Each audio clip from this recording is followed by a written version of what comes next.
Anyway, welcome members to this, the August Planning Committee at Derbyshire Dales. We're not expecting a fire drill, but I'll just draw everybody's attention to the two boards, one behind me and one in front of me.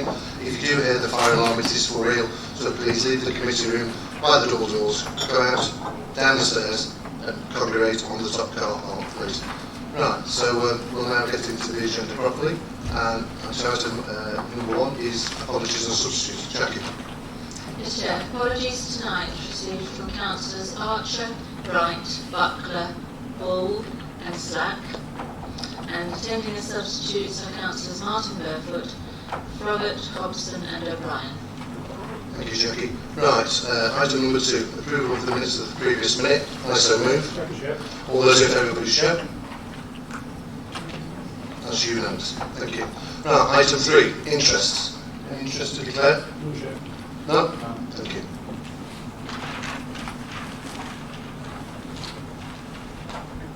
Right, in which case then we'll move on to the agenda proper. This is item 4.1. This is application number 19/00722 full. It's rear Sunnyside Terrace, Farley Hill, Matlock. It's erection of dwelling, house, revisions to previously scheme. It's retrospective. There is an item of late correspondence here, which I'll just let you look at for a minute before we move on to the speakers. Thank you.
Right then, members, I'll take that as read. We've quite a few speakers on this item, 7 speakers. So the first speaker on this item is Mr. Stephen Crystal. He's a member of Derbyshire Town Council, and he has 3 minutes to speak. And I'll indicate when you've got 30 seconds left.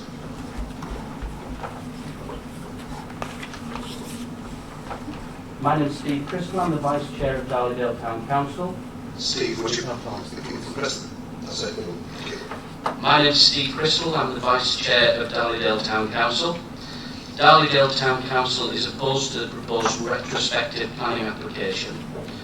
The original planning application was rejected by the Planning Committee in August 2017. However, the application was later granted upon appeal. The appeal document schedule of conditions point 8 clearly states, and I quote, "No external alterations or additions shall be made to the dwelling house hereby approved, and no buildings, extensions, gates, fences or walls, other than those expressly authorised by this permission, shall be carried out within its curtilage without the prior written approval of the local planning authority upon an application submitted to it. It would appear that Mr Slack has quite a history of ignoring the planning department, and he has now completely chosen to ignore the planning inspectorate too. This application clearly ignores permissions granted by the planning inspectorate, and I believe that the planning committee have a duty of care to the local area and the local residents to uphold the original appeal decision. When asked today why the property was built larger than the permissions granted, Mr Yarwood, the agent, said that it was because they wanted a bigger house on the site. In my view, it is important to uphold planning laws and decisions for everyone, as the alternative is a very dangerous precedent to set. We could all say, let's build what we like, not what we have permission for, as is the case here. However, planners should not be afraid of those who shout the loudest. It is my opinion that this application should either be deferred to allow an independent survey to ascertain the actual size differences of the dwelling and the impact this causes on the surrounding areas and residents, rather than relying on Mr Slack's own measurements, or that the application could be refused and referred back to the planning inspectorate for them to make the decision based on their insistence that there should be no deviation without the prior written consent of the planning department. I believe that the material planning considerations which could be used for refusal of this application would be the overshadowing and loss of outlook to the residential amenity. This is due to the overlooking windows and size deviations for permissions granted, such as higher window permissions. Government and planning inspectorate requirements. The permission provided by the planning incorporate has been deviated from completely ignored. Overdevelopment of the site. This has an effect on things such as turning circle on site. And don't forget, this property has not been accidentally oversized. They just wanted a bigger house. So in summary, the property appears to be considerably bigger than the permissions granted. There's approximately a 20% increase in one area of the building without taking into account the additional house Thank you very much. size.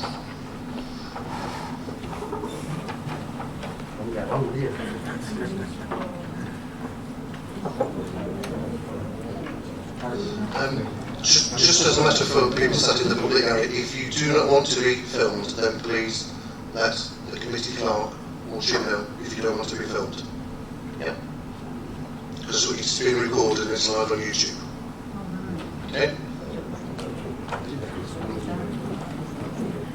Anyway, we'll go on to the next speaker. The next speaker is Mr. Brian Wood. He's from the Civic Society and he's to speak against the application. You've got 3 minutes, Mr. Wood. I'll indicate when you've got 30 seconds. Very much similar to the last speaker, I'm here to reiterate the objection on behalf of the Matlock Civic Association to this retrospective planning application and its significance really for the planning process in the area.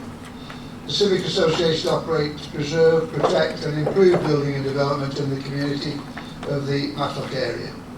The succession of planning applications in this and adjacent sites owned by Mr Slack has given rise to many objections and difficulties and retrospective applications, and this application before you tonight just appears to be the straw that broke the camel's back really, and not surprisingly it's in Mrs Slack's name this time, which in itself tacitly acknowledges the fact that this is highly controversial. The Association are satisfied that procedures are being blatantly and knowingly ignored in this application, and again brings the planning system into disrepute. Already it has been reported that in the same area development has commenced by a third party without planning permission, arising as a direct result of the disregard of the planning process by this applicant and similar applications. In your officer's report tonight, I would like to concentrate on one sentence in that report.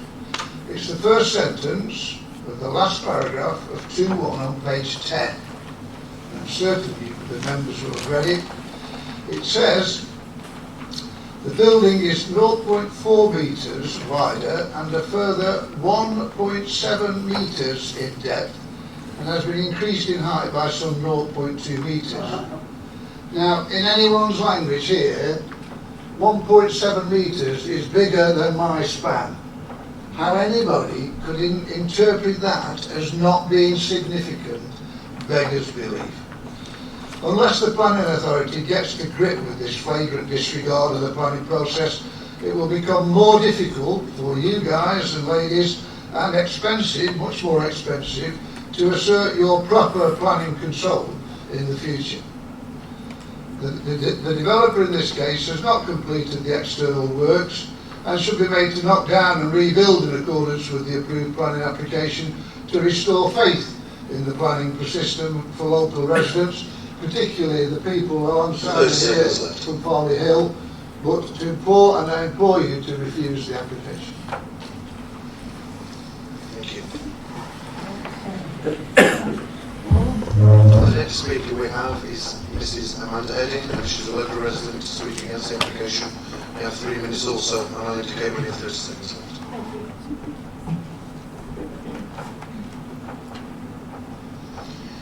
The building behind Sunnyside Terrace has been constructed bigger than the approved scheme. This retrospective application is submitted in order to get round that breach.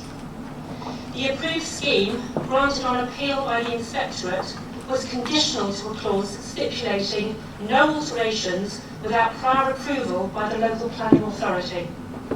No approval regarding the increase in dimensions was sought or given by the LPA prior to this build. Despite this, the Planning Department recommends this application be approved. This report suggests that the build has not fundamentally altered from the approved scheme, except that it's breached that fundamental condition by the Inspectorate regarding no alterations. This report also suggests that increased dimensions are not significant. Dimensions submitted are not consistent with what's actually being built. Moreover, the dimensions in the report are contradictory and confusing. The north-south element is 2.4 metres deeper. This constitutes a 20% increase to the approved plan. It also compromises the available turning area. The height increase, including tiles, is 0.7 metres. Suggesting that external land can be raised to cover the fact that this building has been built higher than it should have been is most irregular, to say the least. I understand, however, there are claims that the Inspectorate report did not clarify what ground level actually meant. The distance to the eastern boundary has decreased by almost 50%. This was due to the discovery of a drain, despite a full drainage plan supposedly submitted. The Planning Department were not informed of this drain or the site relocation prior to the build. The applicant went ahead regardless. Due to the overall increased size of this building, there is no room for landscaping as suggested on the plans and stipulated as a condition should this application be approved. Incidentally, another condition if this application is approved is the exact same one that has already been breached regarding no external alterations. We suggest these dimension increases are significant and what you're considering does not reflect what's already been built. Given these issues, we cannot see how committee can consider this application until the dimensions have been externally validated and clarified by an independent surveyor. 30 seconds left. This build also bears no relation to the historical permissions on which it's based. As a resident of Sunnyside Terrace, I didn't object to the construction of a single-storey dwelling. I do object to this intrusive, overdeveloped, overshadowing two-storey family house. I do object to the fact that the applicant has built whatever he or she wants, irrespective of the permission granted. The build should conform to the terms of the permission granted. I thought that was the point of planning law. Thank you. Thank you. Right, the next speaker I have on my list is Mr. Richard Whiteside, a local resident speaking against the application. We've got 3 minutes and we'll indicate when there's 30 seconds left. Members of the committee, ladies and gentlemen, I live at Hillcrest on Farley Hill, on the other side of the access lane from Mrs. Slack's building site. Since we moved here in 1994, there have been frequent occasions when this site is flooded. Water flows out of the gateway and across the access lane. It used to flow into my buildings and garden, but 2 storm drains, one on my land and one on the access lane, proved successful and have prevented further flooding of my property. When the site was in use as a storage yard, a significant amount of the floodwater could flow across the yard into the drainage channel on the southeast side. Now that a large house is being constructed on the site, this is no longer possible. Also, the drain in the access lane was blocked up during the building works, making it useless. The combination of these two issues led to flooding of my property on the 31st of July. According to the Derbyshire County Council guidance notes on surface water, under common law, a property owner is required to use their property or land in a way that does not increase the risk of flooding to neighbouring property. So the works on this site are an offence under common law, but this is a planning meeting and not concerned with the legality of the work, only its conformance with planning regulations. The point I wanted to establish is that the site in question is subject to frequent serious flooding. Now, it says on the Derbyshire Dales District County Planning website, in Planning Constraints, Development and Flood Risk, the susceptibility of land to flooding is a material planning consideration. This means that when we are dealing with planning applications, we must take account of this when formulating a decision as to whether to grant or refuse planning permission.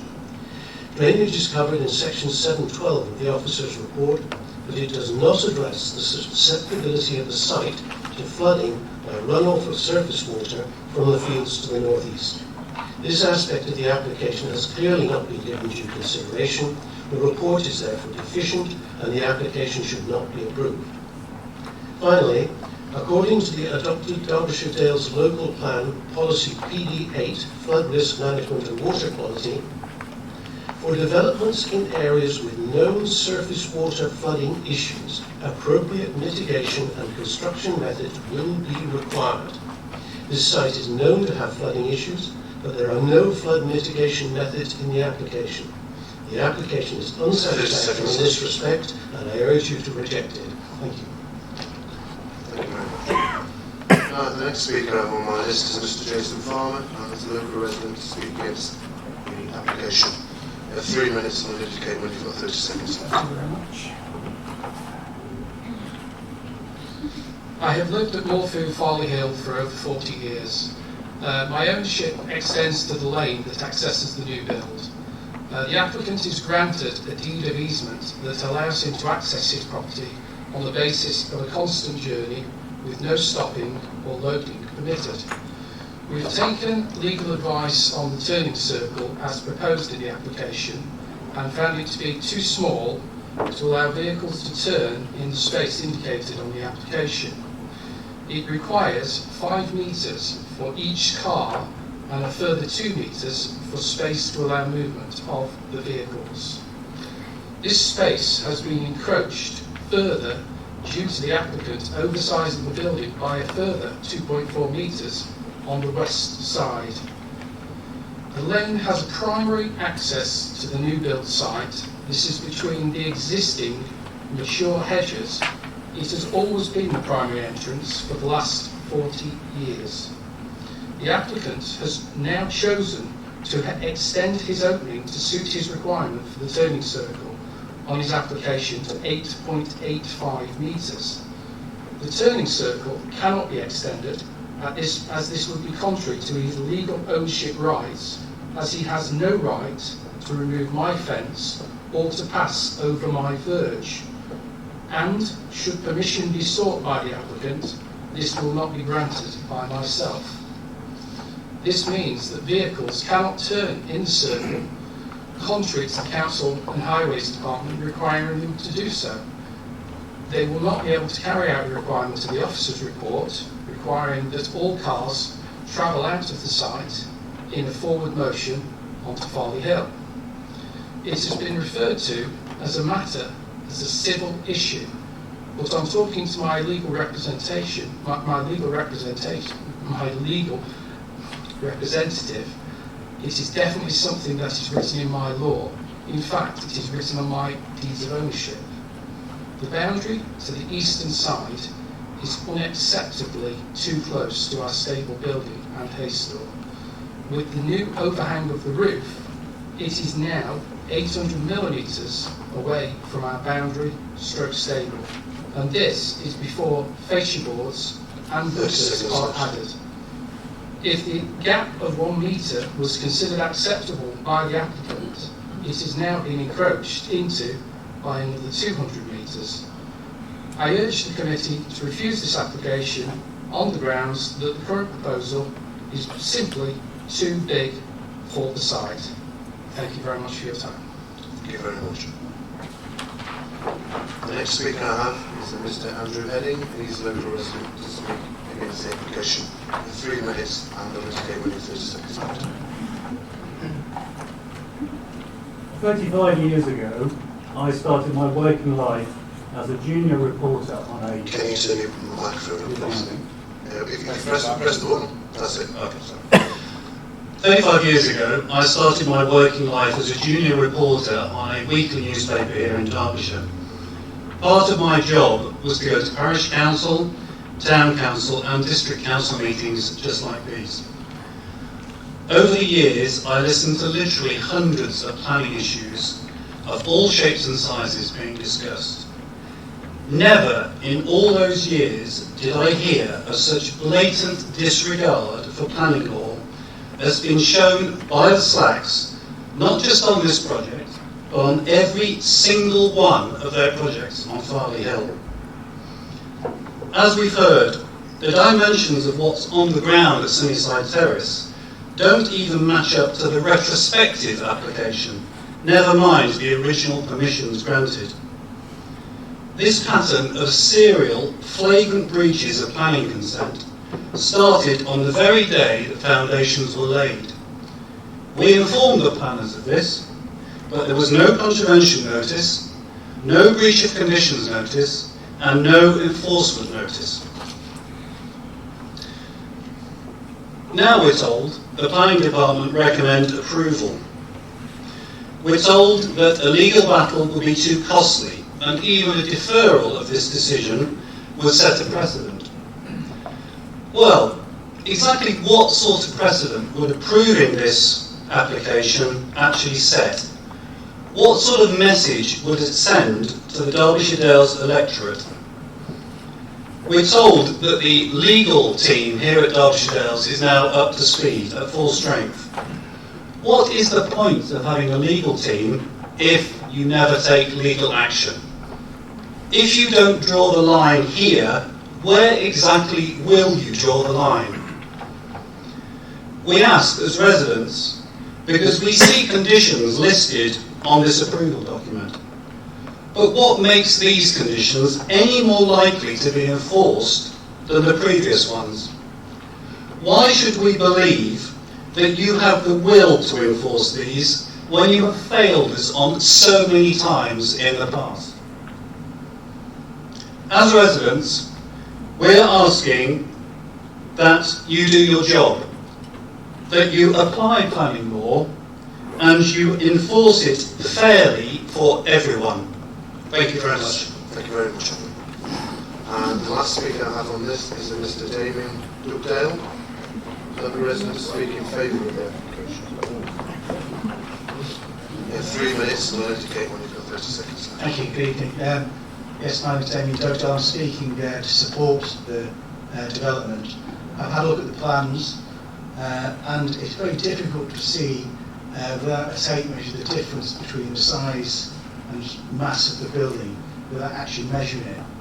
We're talking really one course of brick higher than it should be, and moving across half a metre away from the drain was the sensible thing to do during construction. I noticed the 31st of July, by the way, the flood which nearly brought Derbyshire to a standstill. The amount of rain that came down that night, there was a flood through that land, and I watched it myself. It pushed an 8-inch drain lid off clearly and went through. And that was just a freak storm one night. Drainage will be obviously sorted out in the fullness of time, I'm sure. But my point is that this is dwarfed by the terrace houses around it. It's a bungalow. It's a couple of hundred mil higher when the ground level is finished than the application, and he's quite rightly, retrospectively, made an application, and the officers have supported that, and I would urge you to support your officers. Thank you. Thank you very much. Right, John, straight.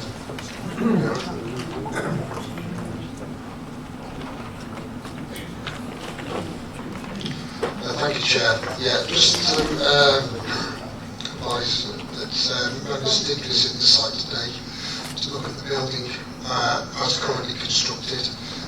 They were shown and explained where the main differences had occurred in the construction.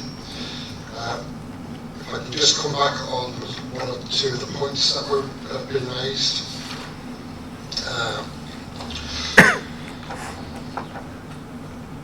With regards to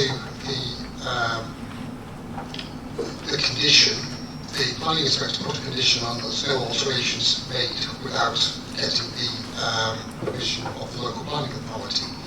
In this case, the applicant didn't get that permission. But what we have to look at is, once the issues had been brought to our attention, the applicant did submit an application to seek to deal with those.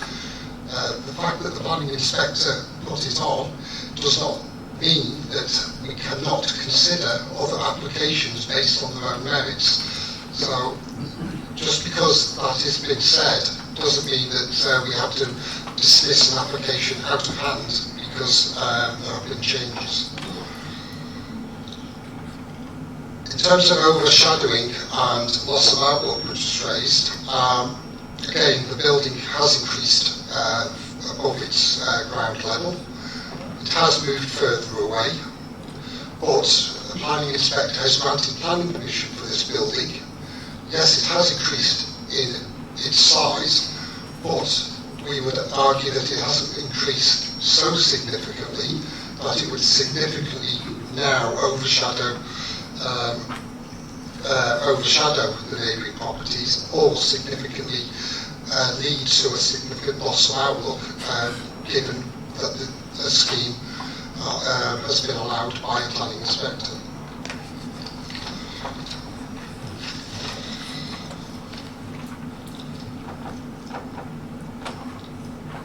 With regards to the drainage will need to be dealt with under building regulations. There are times when land does flood, and as Mr. Whiteside said, that the common law does deal with those issues where there is flooding. It is the responsibility of the landowner to deal with those issues. It's not necessarily for planning to deal with issues that may occur on people's land due to flooding. And again, the development has been previously approved by a planning inspector, and all we're looking at here is modifications to that building. Mr. Farmer raised a concern about the car parking. Well, the approved plans show a substantive area in which to park and manoeuvre vehicles. Going on the site, it is possible to park cars and reverse out of the site and then off along the access. The Highway Authority raised no objection. The planning inspector, when he looked at it previously, raised no objection. I agree that there is an increase in the depth of the house towards the access and the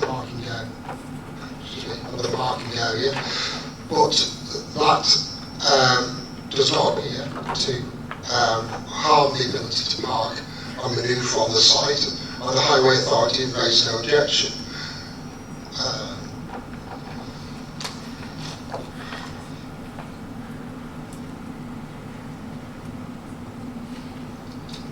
Again,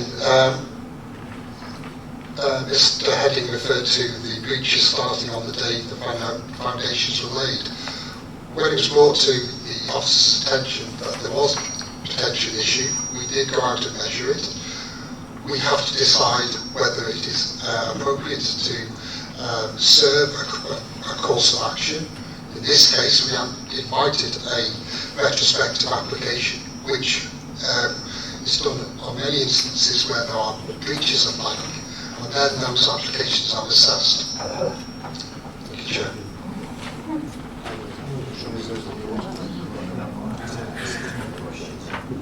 So now we're going to move into questions. I've got Councillor Martin Murphy now.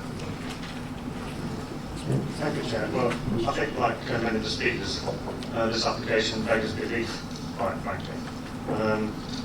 I was going to propose deferral, but there's so many breaches, so many issues relating to this development that I think that's probably something that we may have to consider later, depending on other people's views. But the application, of course, is retrospective, and that's quite an important point. In fact, just referring to the point that Mr. Griffiths has just made about the parking and turning area as one specific issue.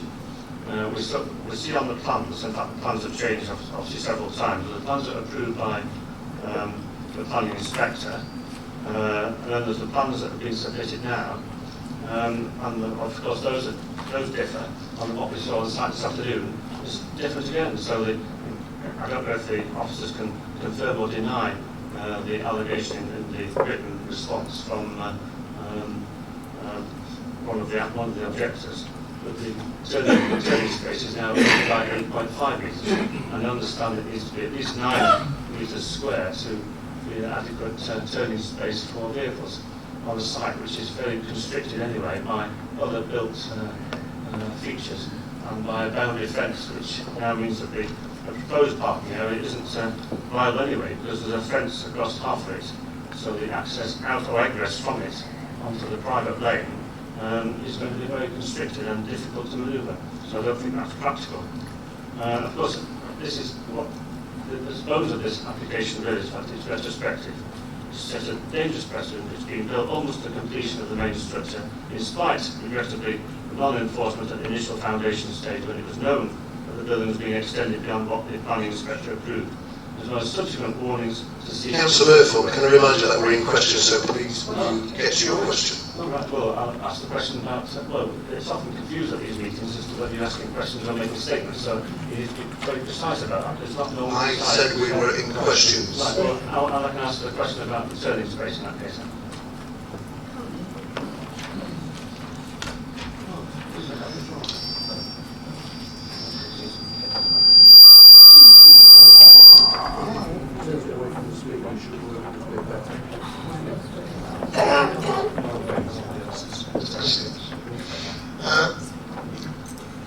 Right, so the application has come into us.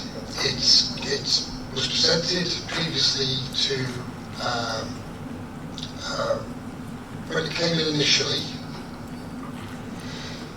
the scheme that was approved by the planning inspector was based on a parking area, which the Highway Authority considered and made no objection to its ability to function as a parking area. The scheme that's now being presented to us is essentially the same parking space. It is slightly encroached upon by the house moving forward, but that is more into the area of sort of paving around the premises than the parking area itself. If the parking area needs to be increased, it could be increased up to the house rather than as shown. But if I was to drive down that lane and into that property, I would drive down in a forward gear, I would turn in a forward gear, and I would expect having access to be able to reverse out onto the lane if, in a worst case scenario, to drive away. The Highway Authority have looked at this, they've looked at it previously and they've looked at it now, and they've raised no objection. So in that respect, for officers to say we have a problem with this application, we wouldn't, it would be very difficult for us as officers to refuse something on parking provision where there's no highway objection. I'll come back on that briefly. Supplementary, yeah. Because it's such a ridiculous that is, because if you look at the actual turning space that's there now, we saw it this afternoon, it's not as per the drawing, either the previous one or the present one, and of course as built it's completely different anyway, because it's narrowed down considerably further. But there's a fence across half it, there's a 5 metre fence along the lane. You couldn't turn into there and park up and then reverse out, because if there's another vehicle, and there are 2 vehicles there which is supposed to be designed for, then the first vehicle couldn't get out without the second one moving out into the lane which is privately owned, into private space beforehand. So it's impossible to use as it's shown on site. I would have thought, I presume you haven't looked at it, since the 5 metre long fence was erected across half the, well, in full rights of the owner, of course, across half the accessible area into the site. I don't know what was proposed there before, whether it's going to be open access onto the lane or what, but there's now only a 4 metre gap for vehicles to get off the site. And of course the first one, as I say, couldn't get off the site, so it's totally unusable as it is at present.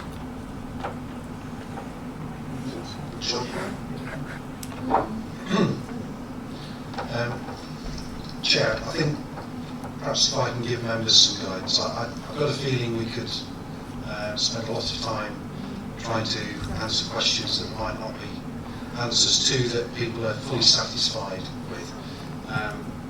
We do have an unfortunate situation here where we have an unauthorised development. It's been carried out by a developer, landowner, who has done the same thing on several other occasions in the locality.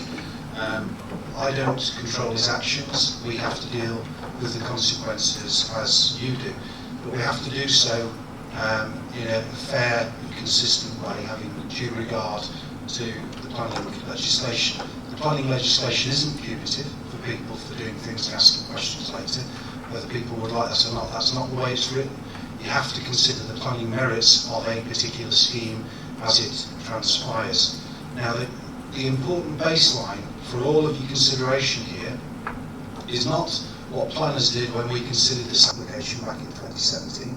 It's the decision of the planning inspector who approved a dwelling on this site of substantially the same dimensions. There are differences, and you examine those differences out on site today to try and form a judgment on how they impacted on the locality. But the bottom line is the principle of development on this site is the same, so you need to assess whether those differences of this scheme in terms of impact on neighbours, the degree to which the design fits into the locality, and issues of parking change the baseline that the planning inspector reached on the site. Now, we've looked at those things carefully. While the height has gone up, the building is a considerable distance away from the nearest properties, and we don't think that's a particularly significant impact by virtue of the slight increase in height. We think the parking area is usable, not perfect, but perfectly usable, and we think that the building is substantially the same in terms of its impact on the local environment, and that's why we've come to the conclusion that we have on this particular application. We note the points on drainage, but in terms of drainage, the drainage situation was going to be there whether the developer carried out the building project in strict accordance with the plans or in terms of what's actually been built. So I've said that, it's a long speech, but I want you to focus your minds really on what the differences are and whether those differences themselves warrant taking a different decision to the one that the planning inspector made on this. Chair. Cheers, John. Councillor Burley. Thanks, Chair. John, one of the speakers alluded to an independent assessment of this. Is there any mechanism for that, and what's your advice, please? Well, I think the comment around independent assessment related to the measurement of the building. Our enforcement officers have measured the building. They measured it initially, and when we were made aware by local residents that there was an element of underbuild on the southern elevation of this property, we went and remeasured the building to double check the degree to which that changed the dimensions. We are independent. We act for the public interest, not for the interests of the applicant. So I think that's already been done in terms of assessing this application. Councillor Baldwin. Yes, I just want to come back to the highways issue, the turning circle again. Can you just make it clear, did the highways officers just get these plans and the older photograph, and did they go out to see it, or did they just use office space to sit and look at it with these plans and the photographs and not go and see this fence and speak to the neighbour who owns it that goes across? I can't say for sure whether the local highway authority went out on this occasion or whether they went out on the previous occasion. I would have expected that we would have gone out on one occasion to make an assessment of whether, because there was an outline application historically, I would have expected that they would have gone out on site to have assessed this, because not only are they looking at the issue of the turning circle here, but they're also looking at issues of means of access onto Barley Hill itself as well. Local residents have raised concerns again about the fact that they feel that visibility onto Barley Hill is too restricted. What they've also looked at is the fact that this had a development on the site previously. It had vehicles coming and going along the access. So in terms of their assessment, I can't say that they've assessed it with the hedge having to stay. The applicant has shown it's going. Now the neighbours is sorry. I was asking about the fence, which is not going. That's right. That's what I was coming on to. The hedge and the fence, which are apparently in the neighbours' ownership, are shown to be removed on the plan. So whether they took that into account or not, they must have been aware that that was in the neighbours' ownership. They will be looking at the plans as submitted and saying, can vehicles park and manoeuvre on the site in the way it's presented on that drawing? That was my point. Yes, thank you. Councillor Mrs. Burford. Thank you. I do have a few questions, and now questions. I'd first like to know whether I want confirmation as to whether the planning officers went out to check the foundations when they were given some notice that they weren't being put down according to the approved plans, and I think that's the key thing tonight, as far as I'm concerned, is the approved plans. And I'd like to know, why was the decision made to ask the applicant to go for a retrospective planning application and not a stop notice? That's the first question. Do you want to do them one at a time? I'm quite happy to do them. You might have to remind me when I miss things out, but I'll try to do it all in one go. In terms of the site inspection, it would be normal practice when we get notified of an enforcement complaint that we would go out within a period of around 10 days to inspect those works. I haven't got the enforcement file with me, so I can't give you exact dates that we adhere to in this particular instance. In terms of whether, when we do and don't invite a retrospective application, it's a judgment call ultimately. We knew that planning permission had been previously granted on this site for a building. The indication was, in terms of the footprint of the building, that the impacts would be largely the same as those ones that had been previously assessed by the inspector, and that led us down the route of inviting a retrospective application. When we do that, we advise an applicant to, in their own interest, cease building works, but we can't force them to cease building works. We just say you might be doing abortive works if you don't stop. In terms of the test as to whether we should or shouldn't have served a stop notice, that is quite a high bar. There have to be very significant environmental impacts normally occurring from a development to justify serving a stop notice, and we therefore judged in this case it wasn't appropriate. If I could just come back on that, given the history of the applicant in this area, I beg to differ that you made the wrong judgment. But that's perhaps something for me to say later. The next question is about the approved plans, about the distance from the eastern elevation of the build to the stable block. Now, am I right in thinking that according to the plans it's 1.6 metres, but we've now heard tonight that the actual distance is 800 metres, 800 millimetres, sorry. We did see it on site, and I mean, well, it looked more like 800 millimetres to me than 1.6. It certainly isn't 1.6. So have we got an accurate measurement for as it is now? Not what it should be, what it is now.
My information, Councillor Berthelot, is that we've measured that, but it's actually on the enforcement case file for this particular project. I think what you have to be influenced by is what you saw on site today. You saw it in the flesh and assessed that particular relationship, so that's what should go on this time. On that, I mean, it's definitely not 1.6. I'm inclined to go along with the speaker whose stable block is right next to it, and he says it's now 800 millimetres. But final question, I need some clarification as to exactly how much bigger is the massing of this property as it stands, half built to the approved plans. If, as I suspect, it's 20% increase, I would really like to know how the planners can say that that's not significant. 20% to me sounds like a significant increase.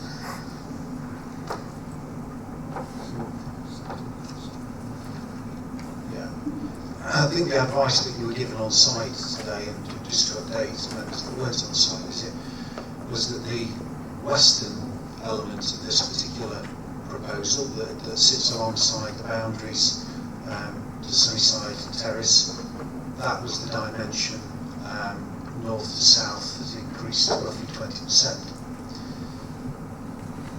In terms of then how that impacts on neighbours, you will have seen on site, hopefully, that as you come down from north to south, down that plan as it were, at the southern end, the original land level was slightly lower, so the applicant has actually, so the person that's built this has built it about half a metre out of the ground as a maximum dimension on that southern elevation. So the maximum increase in the ridge height of the roof over the original ground level is 0.7 of a metre. As you go northwards, that will decrease because the original land level was slightly higher on the slope. We don't think that is a particularly dramatic impact. We've assessed it carefully, but that's the judgment we're trying to make in this case. Councillor O'Brien. Thank you, Chair. That's a straightforward question, I hope. If the application were refused and the applicant appealed, what is your considered judgment that the viewer and inspector would take? You feel they would allow an appeal or dismiss it? Well, two things to consider. Generally speaking, inspectors don't contradict the decision of a previous inspector, so they won't look at the principle. All they will look at is the variations in the plan. My instinct is that they won't find those to be so harmful that refusal of the scheme would justify, so therefore they would allow the appeal. Councillor Hughes. You sure? Right, in which case then I'm going to move into debate. Councillor Burney. Thanks, Chair. Well, this is not the first time we've been here, and not with this applicant or indeed the agent. And I have to say it's a great pity that agents don't confer with our officers and we end up with this kind of scenario. I recall a building programme at Middleton by Wordsworth some years ago, which was a development of properties that were built beyond scale. But at that time we couldn't show there was any significant reasons for refusal.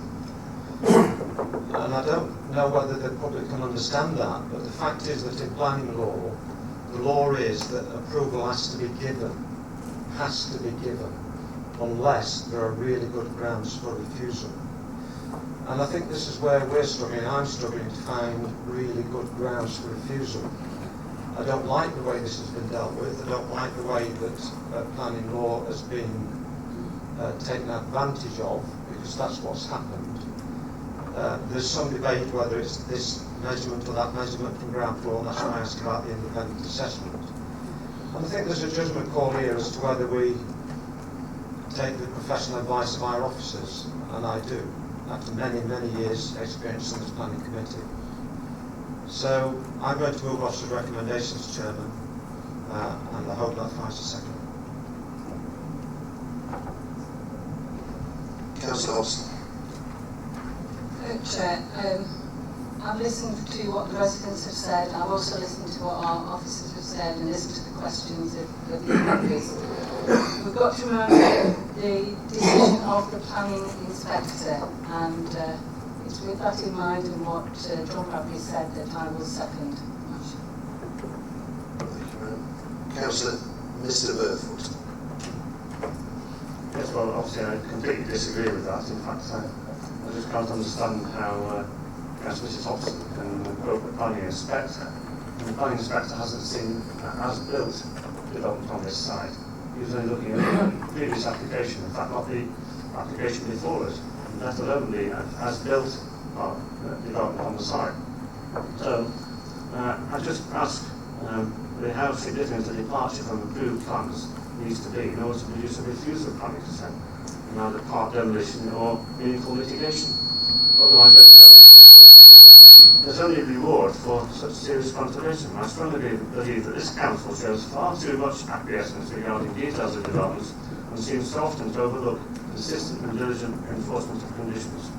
The application, of course, is totally retrospective, sets a dangerous precedent in being built almost to completion of the main structure when it was known that the building was being extended beyond what by 20% we're told, and 20% is certainly significant, beyond what the planning inspector approved, as well as subsequent warnings to cease construction work. The recommendation appears to reward non-compliance with approved plans by complete capitulation by this council if this approval goes ahead, with not even demands for mitigation to attempt to reduce the very significant harm to the neighbours' amenity and privacy. As we witnessed this afternoon, this new dwelling completely dominates, overlooks and overshadows neighbouring properties. It is clearly visible, clearly visually intrusive in public views, from Matlock to Cavendish playing fields, that far away in fact, and the public right away from there across to Farley Hill. It detracts from what should be the intrinsically attractive landscape of Farley Hill. So, in conclusion, well, I won't do, before I conclude, I'll just list some of the contraventions. There are so many inaccurate details and discrepancies on the drawings, with the extended footprint of the dwelling now considerably, perhaps dangerously close to adjacent stables, as we've heard. A huge number of challenges to the applicant's trained factual assertions in the application by local residents. The fact that no procedures have been ignored, there's no viable scheme for surface water drainage provided, despite a plan being submitted saying landscape and drainage plan. And the flood team apparently consider that this needs to be addressed and resolved before planning consent is granted. And so there's been a history of flooding of this and other neighbouring properties, which is obviously a very real risk at present with the weather we've been having recently. The proposed parking and turning area is not shown accurately on the submitted plans and can't be achieved within the applicant's restricted areas, especially in view of what we've seen this afternoon of the actual built dimensions of that potential parking area and turning area, and the fact there's a fence that's obstructing half of it in any case. The landscaping scheme is more or less non-existent. As a landscape architect, I would think that the landscaping scheme can more or less be dismissed as being totally useless. In fact, even worse, the only substantial tree on the site has already been felled, and there's no action being taken about that. And there's no longer any space around this enormous building to accommodate anything other than a small patio area, and certainly no space to plant anything significant to mitigate the visual landscape intrusion. In fact, one question asked at the site meeting this afternoon was about the part demolished north boundary wall, which asked about the hedge that's proposed along there. Well, that's going to be inside the boundary wall apparently, which obviously that further reduces the amount of outside space for the potential residents of this building in any case. So it was overdevelopment to start with. They probably said that some years ago. It was then made bigger by the application.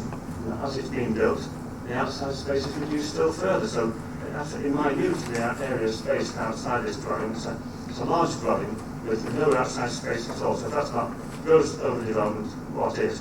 So I think the fact that it's been reduced by or increased by 20% means it's totally unacceptable, and I certainly can't accept it. In conclusion, I suggest that it's highly unlikely that such a retrospective overdevelopment will be tolerated in Bakewell, or Carver, or Tissington, or Knighton, or Marston Montgomery, so why Farley? Thank you. Councillor Suban. Thank you. Could I say first of all that I think the speakers who've come here tonight to oppose this application have been extremely polite. Some of the things, and I thank them for that, some of the things that has been said in front of them, they've been shaking their heads, and of course they have no opportunity to come back on that sort of thing. They have their one chance, and if things are said that are clearly not true, then they've got no comeback on that. I've got serious concerns, as you can probably guess, about this retrospective application. I absolutely realise that it's not a material planning consideration that we can take into account, but this is in a long line of blatant disregard, as someone said, I think, for the planning system. Here we have a case where an applicant puts in an application for absolutely justifiable reasons, which we all went along with. The planners had it down for refusal. Then it goes to a planning inspector who, amazingly, I begin to wonder whether he actually came to look at the site, then approves it.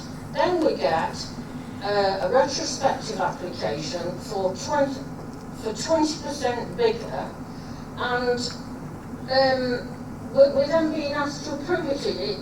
To the public it must seem crazy, and it's crazy to me.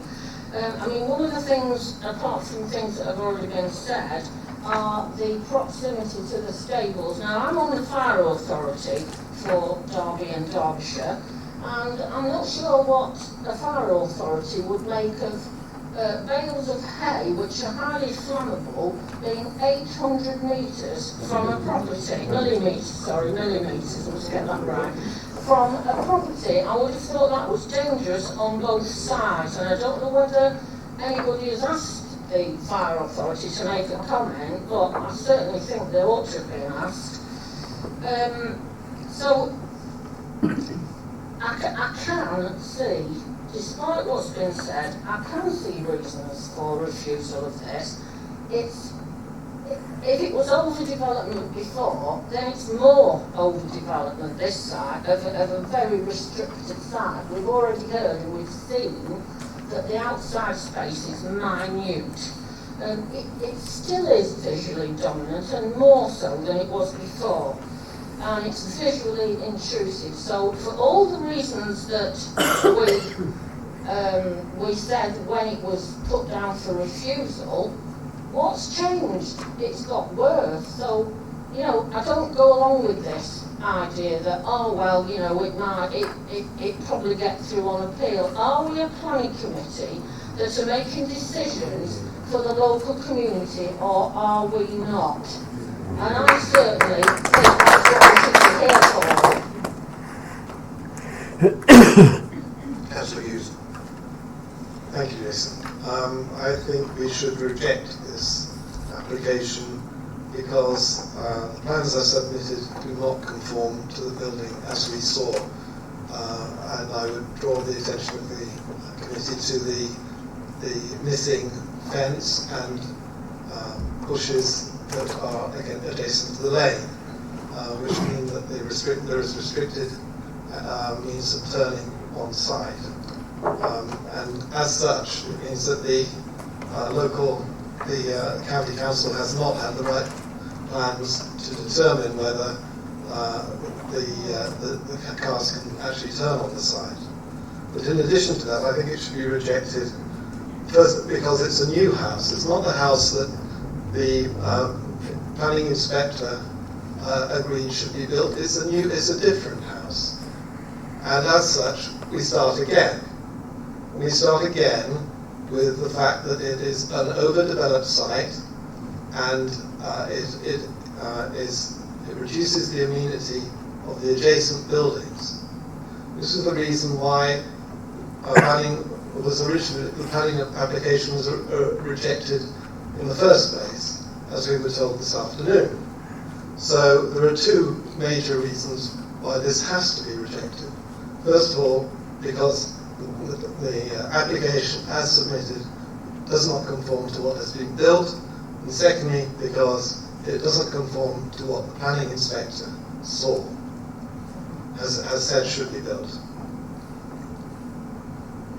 Thank you. Councillor O'Brien. Thanks, Chair. I'm sure none of us sitting around the table here condones or excuses what the applicant has got away with on this site. However, I do agree with part of what Councillors Purdy and Hobson have put forward. Where I differ from them is in two respects. Firstly, we have, I think we've given ourselves some problems with this application and the preceding one by not requiring the applicant to submit dimension drawings. It's very, very difficult for all of us and for our officers to assess an application accurately when you're working on guesswork and having to measure things on site rather than following an architect's drawing with dimensions on. So I would be reluctant to support any approval without there being approved dimension drawings. Second issue is on the access issue and the requirement that vehicles have to be able to enter and exit the site in forward gear. I looked at that on the site this afternoon, and I, in my opinion, do not think a standard car would be able to enter and exit in forward gear. I listened carefully to what our officers have said, and they've not been able to satisfy me that they are 100% certain that that is the case either. They're relying on second-hand evidence from Derbyshire County Council. Normally in these circumstances, the applicant would submit a design detail demonstrating with turning arcs how vehicles can turn within the site. So what I would be happy to support is an approval, providing that the Chair and other members received drawings demonstrating to your satisfaction and the officer's satisfaction that vehicles could in fact enter and exit in forward gear, rather than relying on the rather imprecise beliefs. I say that with the best intention, the rather imprecise beliefs of officers' opinions. Thank you very much. Is there anybody else wishing to comment on it? Councillor Berthel. Could I just say, I think it's really important that we know what the views of the local members. My view will be, I will be supporting my residents. Thank you. So anyway, if nobody else down to speak. Yeah, just a couple of points. I listened very carefully to what members had to say on this particular issue. One of the things I'm slightly concerned about is we were asked a question on site as to how much the western element of this property has changed in its dimensions, and without going through any measuring exercise, a figure of 20% increase in the dimension was given. I'm not aware that that's been checked out since. However, that western portion of the dwelling, the garage block, is only a small proportion of the whole of the dwelling, and I'm conscious that two of the speakers have talked about a 20% increase in the dwelling. That's not correct. If members are making a decision influenced by that figure, they should discard that from their minds. They should remember what they saw on site and what's shown on the drawings. In terms of the final speaker, Councillor O'Brien, in terms of what he said, in terms of the scale drawings, we have scale drawings. They have a recognised scale attached to them. They don't have written dimensions on. At the request, and quite rightly the request of residents, we went out to double check those dimensions and then to treble check them in terms of the slight underbuild that occurred at the southern end of the building. So the dimensions in the officer report we believe to be 100% accurate in terms of representing what's being built. The other issue you raised related to whether we could reach a decision here tonight that left it in the hands of officers to check that a vehicle could enter and leave in forward gear. That would be a possibility, and if it turned out not to be the case, we could bring it back to committee at members' discretion. But I recognise that that's a concern raised by several members. That's why I've answered that question. Thank you, Chair. Thank you. Councillor Fitzherbert. Thank you, Chairman. And thank you very much to all the speakers and also what Councillor Seaworth said tonight. I mean, this is where we as a planning committee are in an incredibly difficult place, really, because we all know what is right. But, you know, I've listened to the quotes I've written down: uphold planning law and procedures, significance of the planning process, and then flagrant disregards of the rules. Of course, that last one after John's intervention. The planning inspector overturned our refusal 2 or 3 years ago, and as John intimated, it's unlikely they would do that again. Thank you. Right, members, it has been moved and seconded for approval. All those in favour, please show.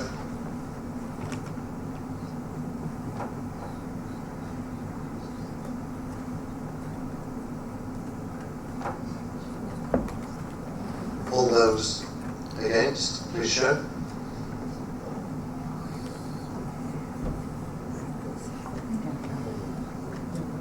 So that motion's been lost, so now we're looking for a different motion from the floor.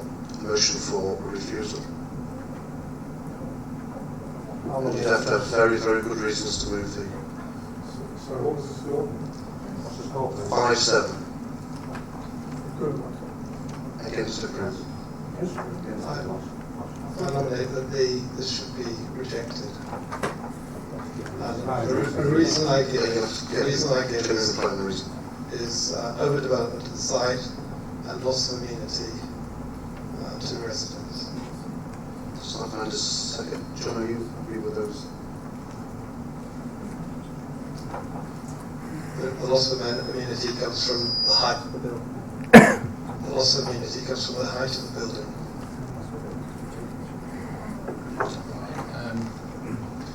I think the overdevelopment point has more merit. I think if you're talking about loss of amenity, you have to have in your own mind as to what impact that has.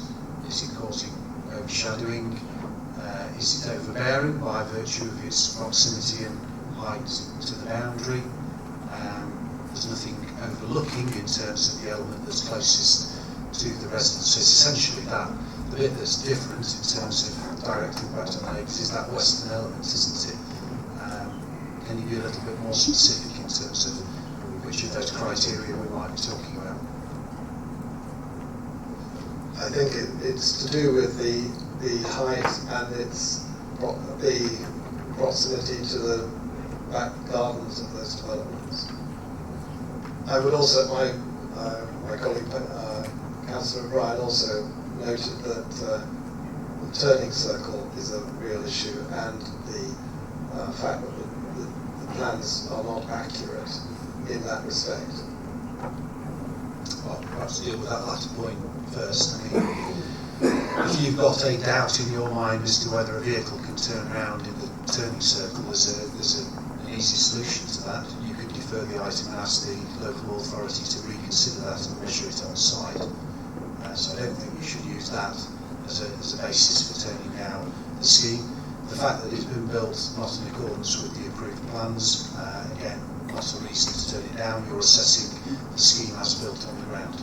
Well, I'm assessing that it's not in accordance with the plans provided in the new application, because it shows, it doesn't show the fence across the turning area, which is not under the control of the applicant. It's under the control of a neighbour, and as such, it inhibits the ability of vehicles to move in and out of the site, and therefore it is material, and it's something that the County Council has not been able to take into account because the plans do not show it. Therefore, we have to reject the application on that ground alone, because the application is inaccurate in terms of what it is portraying and what is actually being built.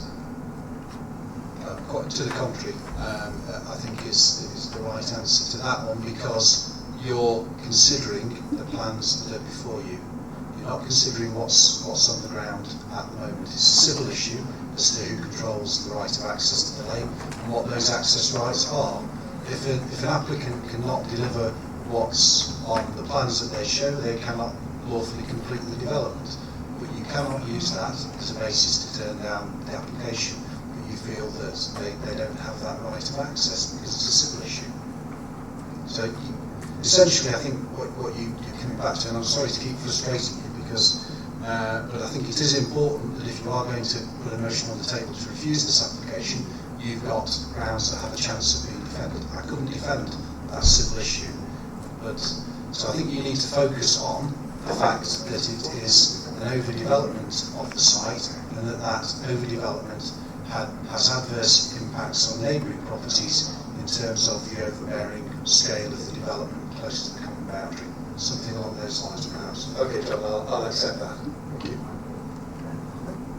So that's been moved. Does that find a second? Yes, I'll second that. But in terms of overdevelopment, should we not stress the fact that it's as built on site is grossly, not grossly, but considerably, significantly more than what's in front of us in terms of the submitted plan. So, as I said when I spoke, there are three changes, or two changes certainly, probably three from the initial plans in 2017. There's the plan that the inspector rejected, there's the plan that was then submitted to us, which we're looking at now, but then there's what's being built on site, which is larger again. So as was stated on site, there's actually why was a house built bigger, or built to contravene the submitted plans, and the applicant's agent said, just wanted a bigger house. So that's the most of it really, that it's overdevelopment. It was overdevelopment to start with, as this committee probably considered at the time, and now it's been extended so many times that it's grossly overdevelopment, I would say, compared to the original. So overdevelopment is I think the extra ammunition for us is the fact that it's not being built in accordance with the plans in any case. So there are no accurate plans of what has actually been built as far as I can see. So that's an ammunition for the overdevelopment issue. But there are other,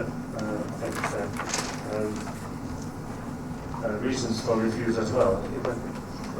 Well, if I may share, I think somewhere in our submission, if you like, to refuse this, I think that the fact that eastern boundary is so close to a stable block with flammable hay that as to make it dangerous, and I think that should be in our statement for refusal. You can't move the stable. The house should not have been built so close I know the absolutely, but it should not have been built so close to that stable block which was there first. Well, I mean, my understanding is that stable block was in existence at the time the inspector looked at the site. I know it's gone closer, but I mean, irrespective of that, we're moving into an area where, you know, as we like to repeat when we're trying to train on planning, that we're into another area of legislation in terms of that, whether that's safe in terms of fire safety. So I think we need to stick to planning considerations if we're going to take that on planning grounds. So, we have a motion for refusal, has been seconded for all the reasons stated. So, all those in favour of refusal, please show.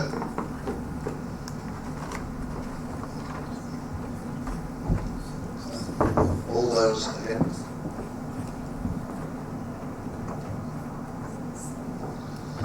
So it's left to me as the chair for the casting vote, and I will be voting for refusal.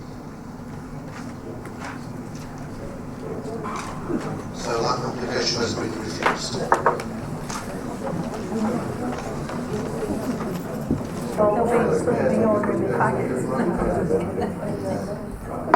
Right, thank you, members. We'll move swiftly on to 4.2. This is application number 19/00652. It's a full application for Darlingdale Medical Centre, Cornwall, 2 Dales. It's a proposed change of use from doctor surgery to housing multiple occupation. We have got some leglets on this, so we'll give you 5 minutes to read through that before we move on with the speakers. Thank you.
Members?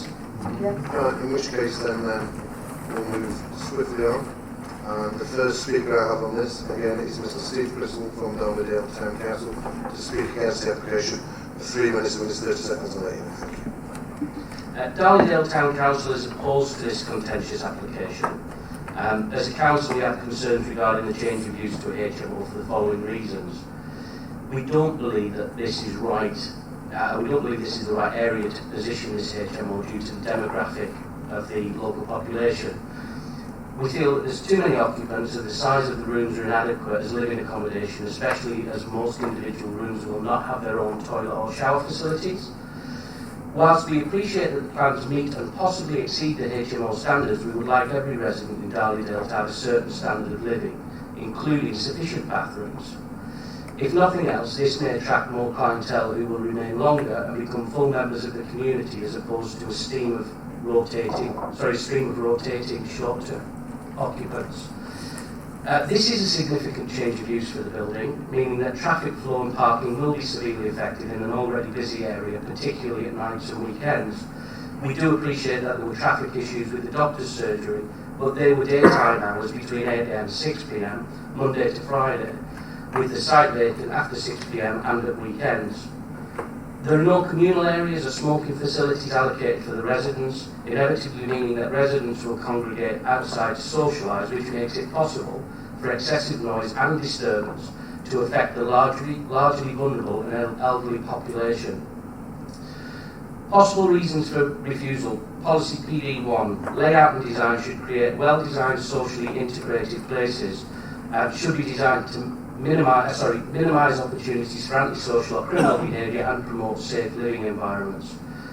PD9 is to ensure that people are protected from nuisance and harm to amenity, health and safety.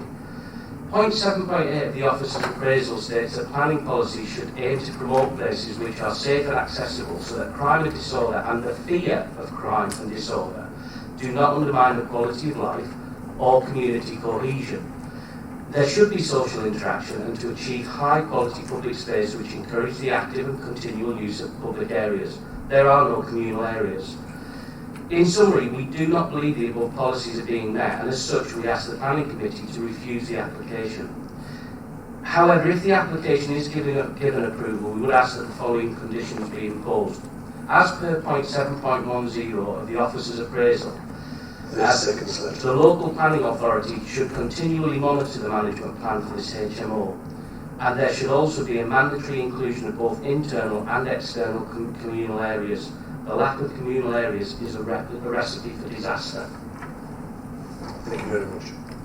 The next speaker I have down for this is Mr. Ben Bryant. The applicant is speaking in favour of the application. You have 5 minutes and we'll reach 30 seconds on the air.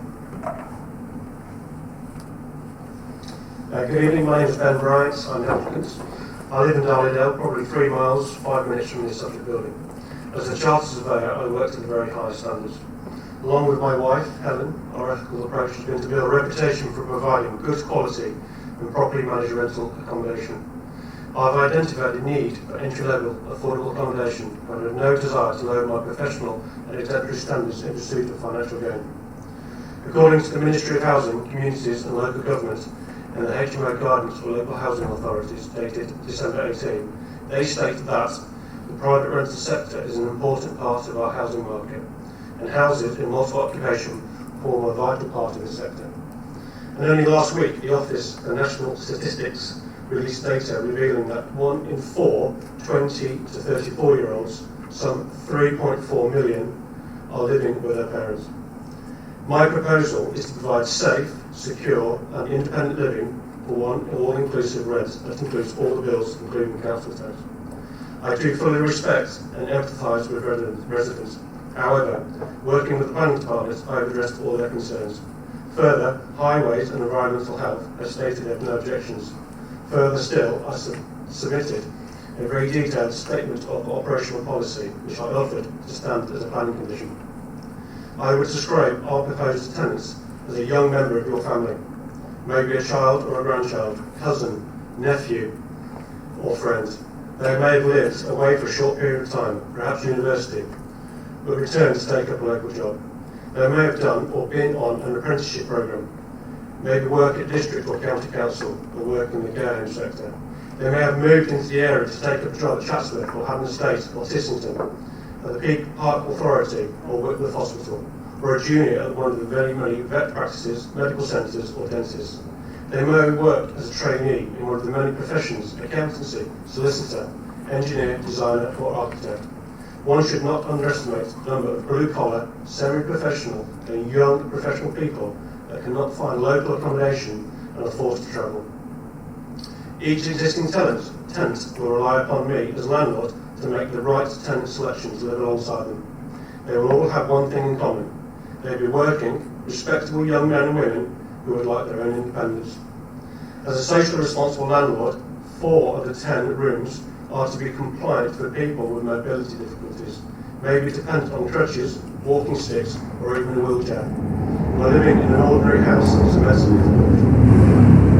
Not only does our proposal offer independent living, i.e. no carer, the whole building is mobility compliant. All rooms will be marketed by local property estate agency. I will personally meet prospective tenants, carry out all suitability checks, raise the tenancy documentation and manage the property. All this will be done to the highest standards. My proposal meets the following planning policy grounds. It is situated in a residential area.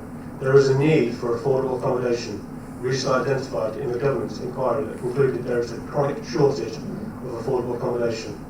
There is a need for disabled compliant accommodation. it is a conversion of an existing building to meet these needs. Conversion works are minimal due to configuration of the existing building. The external appearance of the building will not change. All conversion work will be confined exclusively to the inside of the building. Existing landscaping will be maintained. The absence of communal congregational space is a fact of the modern world. There is no point in my including a shared lounge because no one will use it. My young tenants would prefer the more private world of a small lounge area within their own room, with internet connection, communicating with friends via social media, Facebook, Twitter, WhatsApp, watching Netflix, Amazon Prime, YouTube, streaming services and so on their laptop, mobile phone, iPad and other devices.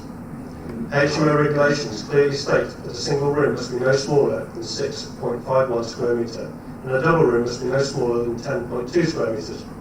At 9.5 square metre, even my smallest room is almost large enough to be a double. Two able-bodied people will share a bathroom under this proposal. And finally, the question arises whether we should impose restrictions on whether boyfriend-girlfriend should be allowed to occasionally stay the night. Do any other surrounding houses have such conditions imposed on them? Before moving in, potential tenants will be fully aware of the accommodation arrangements and are free to make their own informed decision. In closing, I can only echo the planning department's sentiments and agree the position of the building is in a sustainable location where residential development is supported. My conversion proposal makes good reuse of the building and will provide accommodation for a demographic of the people, but more importantly, give independence. The proposal meets the objectives of local planning policy. Thank you very much. Thank you. Thank you. Thank you. Right. Jumping down. Would you like to come back up? Just to remind everyone that members did visit the site today to see the building in its context. Okay then, right, we'll move to questions. Councillor Fitzherbert. Yeah, thank you, Chairman. Could I just ask, forgive me, but I can't recall the actual page, but what HMO is part of the local plan sort of wish list, as it were, as part of the whole model that we are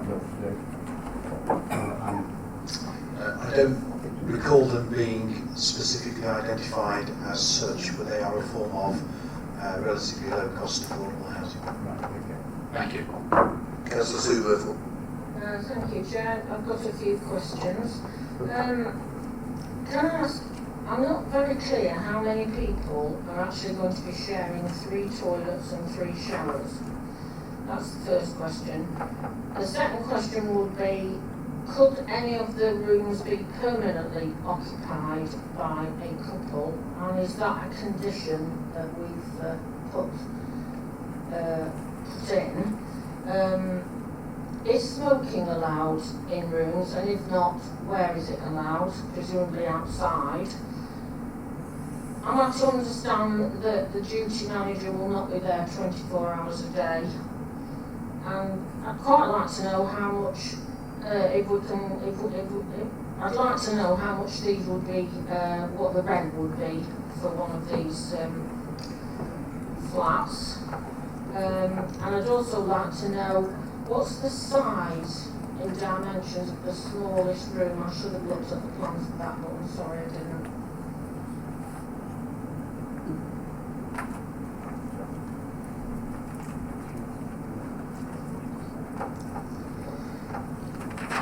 As the applicant stated, these rooms are not designed to be double rooms. They fall short of the standard for HMO for double rooms to be lived in as such. That wouldn't potentially stop someone who's living in a house, in their room, as you would in a house, inviting someone to come round to your property, to stay in your property. But provisions are that these are designed as generally single occupancy rooms. In terms of permanent occupation, well, someone might want to permanently occupy it. It's a matter of choice. It's how to some people it is their accommodation. It is where they want to live. It's unlikely that someone would want to live long term in such a premises. If I may, Chair, that wasn't the question. The question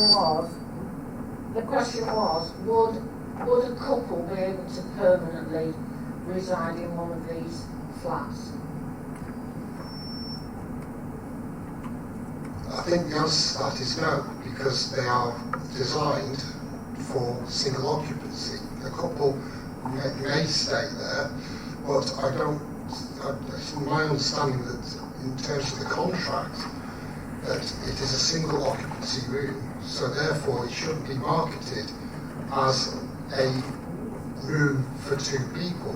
If someone was to take that room on as a single person and then have a partner, well, that might be, it might be that that partner does stay with that person all the time, but that's down to the management as to whether that would be acceptable and whether it actually meet the licence of the property to actually have the room inhabited by two people when it's only designed to be able to cater for a single person.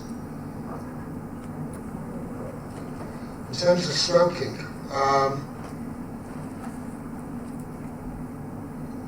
that is entirely up to the applicant as to whether people smoke within his premises or not. He can put in a criteria that they have to go elsewhere to smoke. That might mean that they go outside to smoke. If this was a development of flats, people might go outside to smoke accordingly. In terms of rent, I think the rent will be set by the applicant and it will be reflective of the market. It's not for planning terms to establish what rent the applicant should or shouldn't be charging. He will be basing it, I assume, on the nature and the level of the accommodation and what it offers as opposed to other forms of rental property. And in terms of the size and dimensions, I don't know the individual sizes and what the smallest one is. Suffice it to say that it's to meet with the requirements for a house of multiple occupation. If I may come back, Chair, I don't think I've had an answer to the question how many people will be sharing 3 toilets and 3 showers?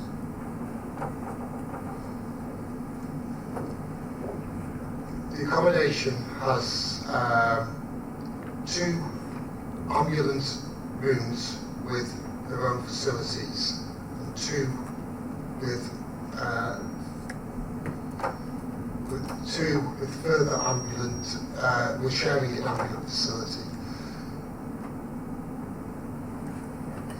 In terms of the able-bodied people, there are 6 rooms that are served by 3 toilets / showers.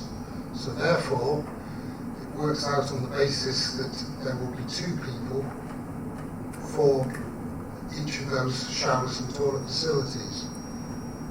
How they would arrange the use of those would be entirely up to them. I've been a student in similar accommodation, and the toilets are shared, the showers are shared, and you don't particularly pick a particular toilet or a particular shower. You take the one that's available.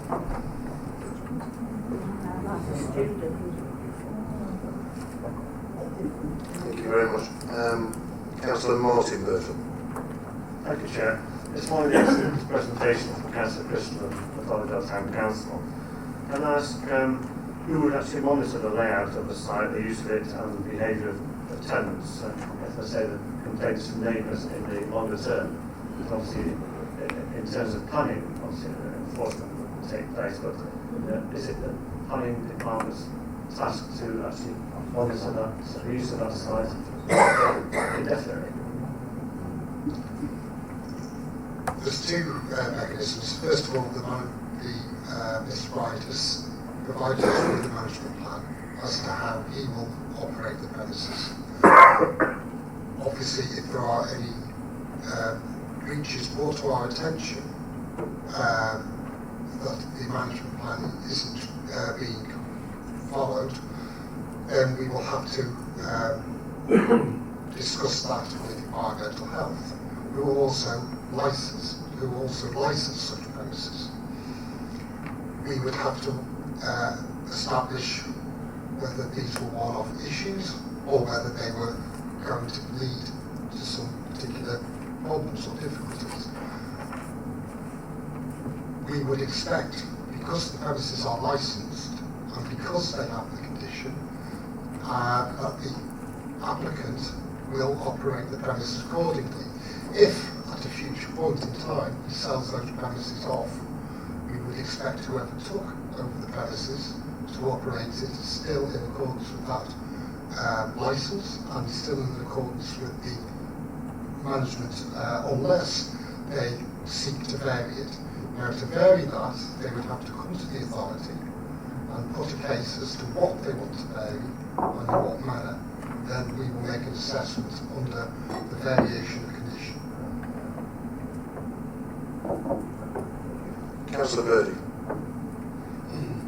Excuse me, thank you, Chair. I mean, looking at the government website, it's quite clear that these houses in multiple occupation are quite stringently licensed. I think it's to the credit of the applicant that he's offered up this management code. But looking at the conditions, Chair, I can't see that we've included that in the conditions. Is it the proposal that we do, so that that gives us some double comfort in the fact that if there are any problems in this house of multiple occupation, then our environmental services team would close it down if necessary? That's that, Chair. Condition 2 of the Planning Commission advises that the development hereby approved, once first occupied for the approved purpose, shall be operated fully in accordance with the statement of operational policy. Is that the applicant's statement? That's right. Thank you. Now, as I say, that's the planning condition. The licensing will be dealt with by environmental health as to when they felt they needed to intervene if at all. Councillor Joyce. Yes, thank you, Chair. Obviously, quite a few of the people who are ill in here might be thinking that the problems that will come up will be related to perhaps drug problems. And if somebody has got a disability in that that is their health problem, it is a health problem, you can't really refuse someone accommodation on the grounds that they've got a disability. So the applicant's given us a lovely list of all the people he wants in there, but am I right in assuming that he could not, just because a person had a problem with his health or her health, refuse on those grounds? I think it's a case of anyone wanting to purchase or rent a property or to move into a property will go through it will have to be at the agreement of the landlord. He is the owner of the property. So I don't think he has to positively, if someone comes to him who would benefit from such accommodation, that he would have to accept that person if he felt there were reasons why he wasn't happy with that person. Councillor Helen Frogger. Thank you, Chair. Can I ask, please, if there has been an official housing needs survey done either by Darlingdale Town Council or by this council?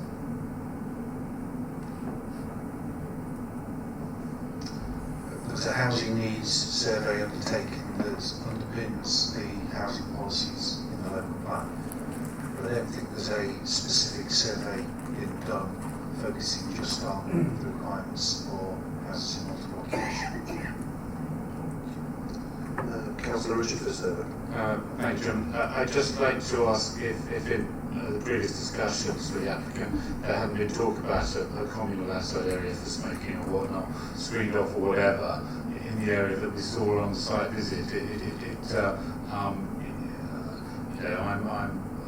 I thought that might be part of the regulations of an HMO. Just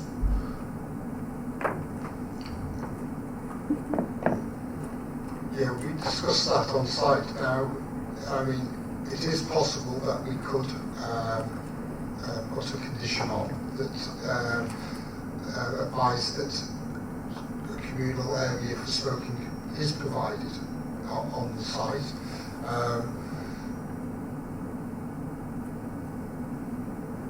I don't see why there would be any particular reason why that couldn't be done. And it might be something that the applicant wants to provide anyway, in terms of the way the landscaping and layout of the site is provided. You could have communal seating area outside, but we could deal with that through the condition on landscaping of the site. Okay. Yes, I mean, we don't currently have a suggested condition on landscaping. I mean, members may, if they support this, wish to include that in the recommendation. I think there's an internal tension there, isn't there, in terms of certainly in terms of the comments of the town council, whereby one of the potentially perceived problems of this facility is it does lead to congregation outside late at night, but at the same time, obviously, for people living there, it might be beneficial to have somewhere where they could, sit out on nice summer evenings or somewhere where there's a shelter. So, I mean, that could be something that we looked to deal with as part of landscaping condition, should members think that appropriate. Councillor Leeds. Yeah, thank you, Chair. Is the upstairs area, is the only access to that via going in through the main entrance and along the corridor right to the far end, or is it a separate entrance to the upstairs?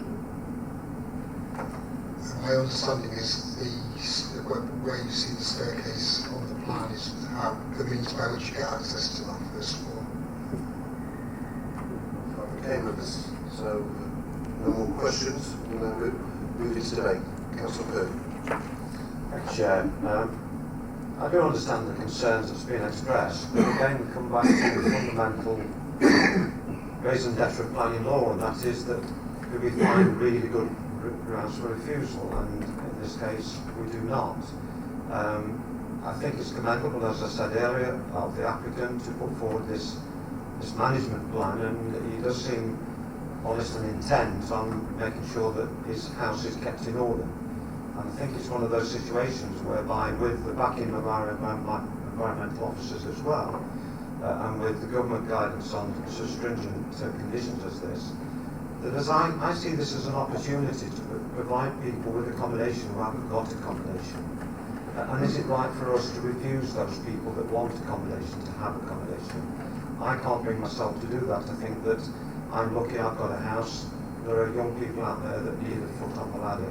And I see this as a way forward for a foot on the ladder. So I'm going to move recommendations as recommended by the officers. Councillor Donnelly. Yeah, thank you, Chair. I concur with what Councillor Purdy said. I think it's nice to see when somebody comes along and wants to do something for young people, because I think very often where they don't have accommodation, they finish up in the streets and all sorts of areas. And I think in this area we're talking about things being done for them and pointing in the right direction. So I'm more than happy to second the application. Thank you. Next we'll go down to speak is David Hughes. Thank you. Thank you. I'd just like to say that the minimum wage is now, it will be in 2019-20, £8.21 for somebody over 25. Therefore, and I think there are probably quite a lot of people of that age group in the district who are on the minimum wage and would therefore think that accommodation, which would probably be affordable to them, is a valuable condition. Councillor O'Brien. Thank you, Chair. I'm fully supportive of the application. I do, however, have some technical concerns with one of the recommendations. This is because any plan permission goes to the building rather than the applicant. Although we're impressed with the commitment of the applicant, he may not be the owner and operator in the future. So I do think we have to have regard to any future operator. I say this because the nature and content of the management agreement, the operating agreement, is very much related to tenant selection, to tenant behaviour, etc. Now, these things are not within the purview of planning legislation. And I struggle to see how planning can legitimately actually exercise control over a management agreement of that type. And I struggle to see how a future operator would feel bound by a management agreement which contained provisions which were not covered by, in my opinion, would not be covered by planning legislation. So to me, the way around that would be to replace condition, suggested condition 2 with a section 106 agreement, which makes it a legal requirement to enter into a management agreement with the district council, which then would apply to any future operator, rather than condition 2, which is specific at the moment for this operator. Would you like to come back on section 106, my replacement of the conditions?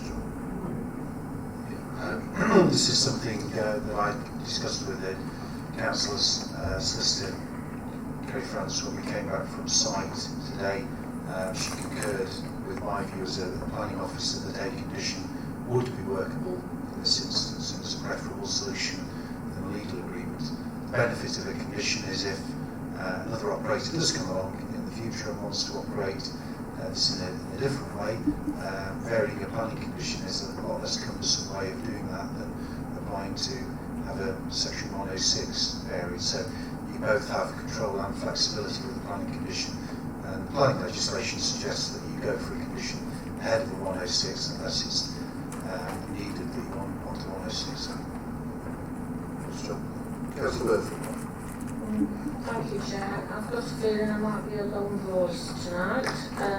The whole issue of HMOs is very emotive, and we're talking here about an HMO in Darley-Dale, which is not in a city. I think we've seen tonight that, and certainly amongst the many objections that were on the planning portal, that there is, rightly or wrongly, a fear amongst residents in that area, particularly the elderly residents in Underhall, that their amenity is going to be somewhat diminished. We've heard that there's not going to be any communal space, so people are going to be standing outside, and I would imagine it's not going to be elderly people who want these rooms, it's going to be youngsters, and they're not going to be going to bed at 9 o'clock, so they will be standing outside and could, and I say could, might not happen, but the fear is there. As far as I understand planning policies, and I quote, I'm not sure which planning policy it is, but I looked it up somewhere and it says decisions that we make should aim to achieve healthy and inclusive places and should be places that do not undermine community cohesion. And this is what I'm worried about. The premises will not be, there won't be anybody there 24 hours a day. So, you know, and I have I'm really concerned, and I don't actually need to be told, because I know that that these things can be monitored and they can be enforced by our environmental health or whoever, or by the police. We all know that every officer is overstretched. So I think there is justifiable fear amongst the locals.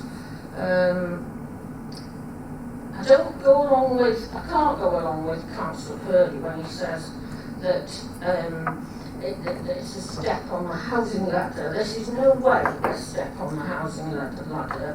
This is renting.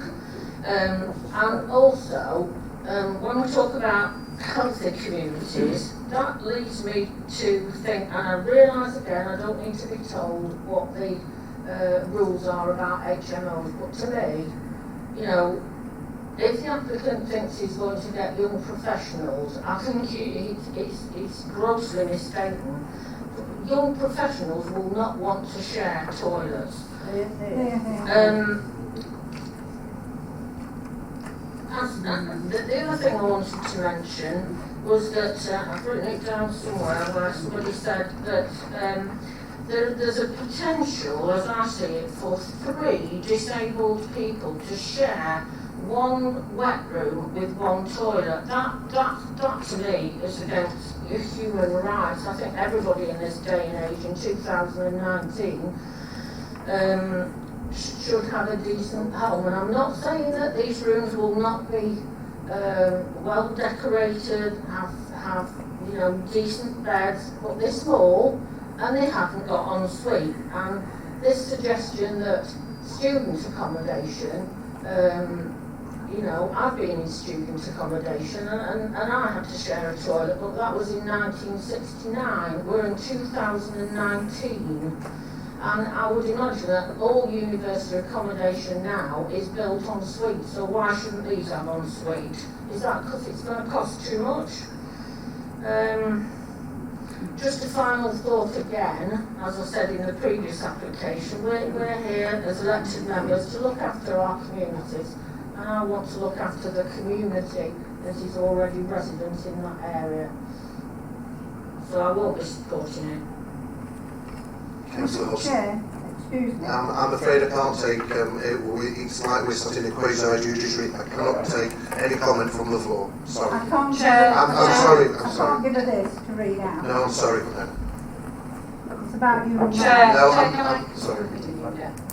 Chair, I'd like to thank Mr Bryant for coming to speak to us this evening. He appears to be a socially responsible landlord, and I would like to commend him in engaging in positive and proactive dialogue with the planning authority at Derbyshire District Council, and I will be supporting the motion. Councillor Hughes.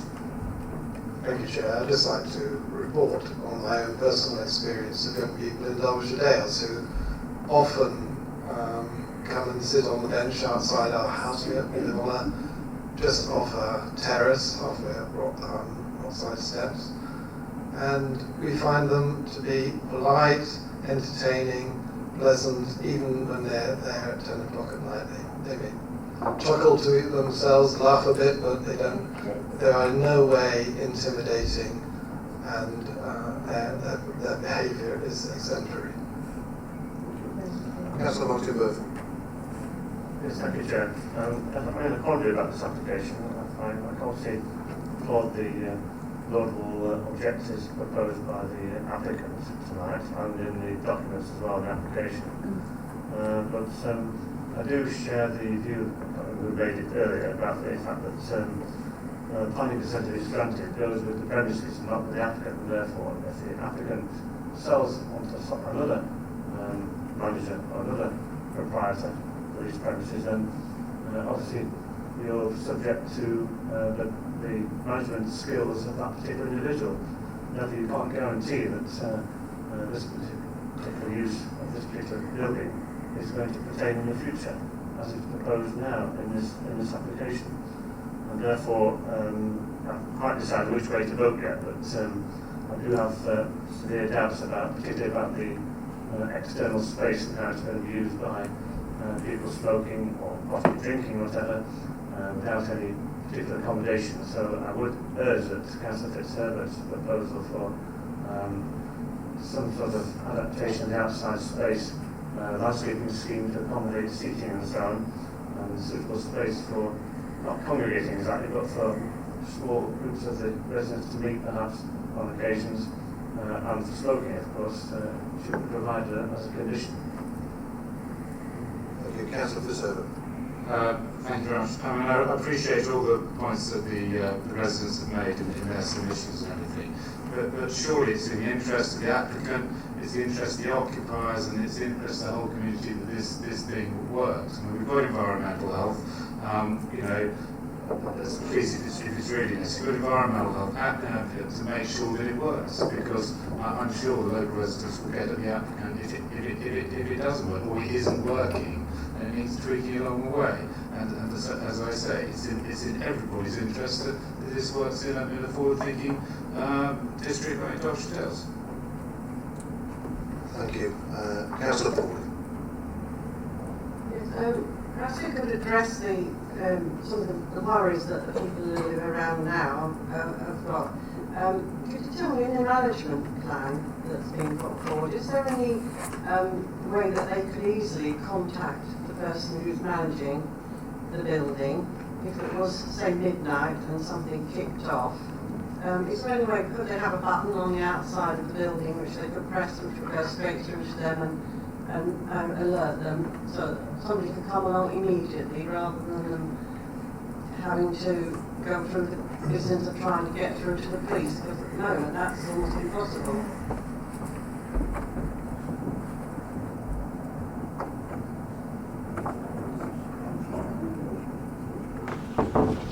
I mean, there's no reason why a contact number couldn't be circulated to local residents. I just think, in terms of, you know, putting it either in a management ratio or trying to impose it as a planning condition, would be overstepping the mark really in terms of what is reasonable. So that's what I would suggest. I mean, that's something we can raise with our licensing colleagues who perhaps could work on that as well. Anyway, as a ward member, I'm not over enamoured with this application myself, so I will not be supporting the recommendation set out in the report. Anyway, it's been moved and seconded for approval. All those in favour, please show.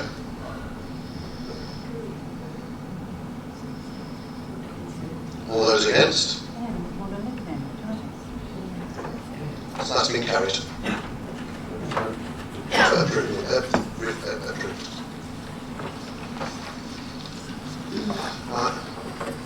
What we need now is a motion to extend the time of the meeting. Councillor Wilson. I'm happy to support a motion to extend the meeting. All those in favour, please show. Thank you. So we'll extend the meeting. We'll move on to the next item of business, which is 4.3. It's application number 19/00455 out. It's an outline. I'm afraid you cannot pass information to members of the planning committee. Sorry. I'm sorry, you're not allowed to hand around information to the members of the planning committee while we're sitting in committee. Before the committee, yes, but not actually at the committee. Sorry.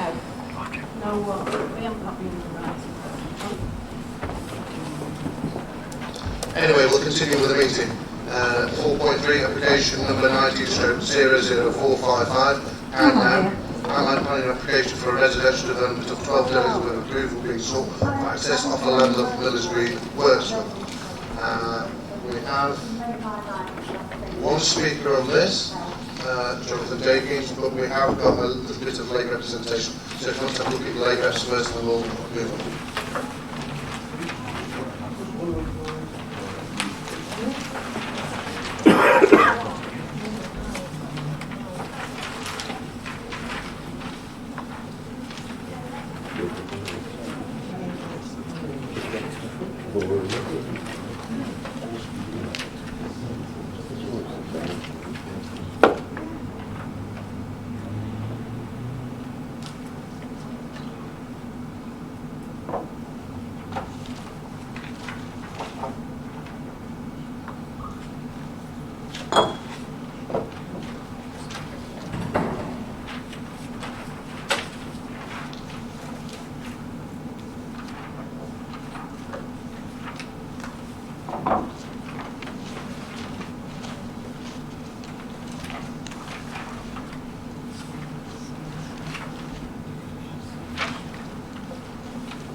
members, I'll take this read. So we've only got one speaker on this, Mr. Jonathan Jenkins, the agent, to speak in favour of the application. You've got 5 minutes, so you're used to the rules, and I'll let you know when you've got 30 seconds left. Thank you, Mr. Chairman and members of the committee. Thank you for the opportunity to address you as a committee tonight. I welcome the Officer's recommendation for approval, and the Officer's detailed report sets out all the salient planning issues. The applicants are willing to sign the Section 106 based on the heads and terms set out in the report. This will require the provision of 2 affordable bungalows and funding towards school places and local public open space. Attending the site meeting this afternoon, members were generally satisfied with the extent of the development site and the proposed mix of houses and bungalows. However, concerns were raised regarding the access road and whether it was to an adoptable standard. The County Highways Authority have raised no objection in the Officer's report, but on the basis that the Highway Authority were not providing detailed comments on the internal layout. However, at the site meeting this afternoon, members were told by Mr. Bradbury that as access is a matter to be agreed at the outline stage, the internal road layout will need to be agreed. Now, the applicants would like to secure the access, and I've spoken to Mr. Bradbury. Therefore, I do request that the application be deferred to allow the applicants to agree the specification and length of adoptable highway with the County Council and to resolve any other highway-related matters, and then to bring this back to the next available committee meeting. I previously was looking to ask for the application to be approved, but I would like, if we could, to defer the meeting so that this matter of access can be resolved with the county and that therefore it doesn't remain an outstanding issue. Thank you. Thank you very much. Councillor Bird. I presume you're happy with that, John, because the officer's in back row than us, but I'm happy to move for referral. Yes, I'm comfortable with the approach. Comfortable with the approach suggested. There is this element of confusion in terms of how reserve matters are interpreted, but access as a reserve matter does include the internal road layout, and it clearly would be beneficial to agree that before we take the scheme further. So happy to see the item deferred. Thank you. Thank you, Chair. In that case, I'll move and thank Jonathan for shortening on the line. I'm happy to second that. Right, on the advice of officers for deferral, all those in favour please show. That's unanimous. Right, moving swiftly, item 4.4, application 19/00563, change of use to equestrian, erection of stable block and formation of house standing for personal use at Middleton on Main Street, Longford, Derbyshire. We have a number of speakers on this, and we also have a bit of late rep, so I'll refer you to the late rep first before we move on.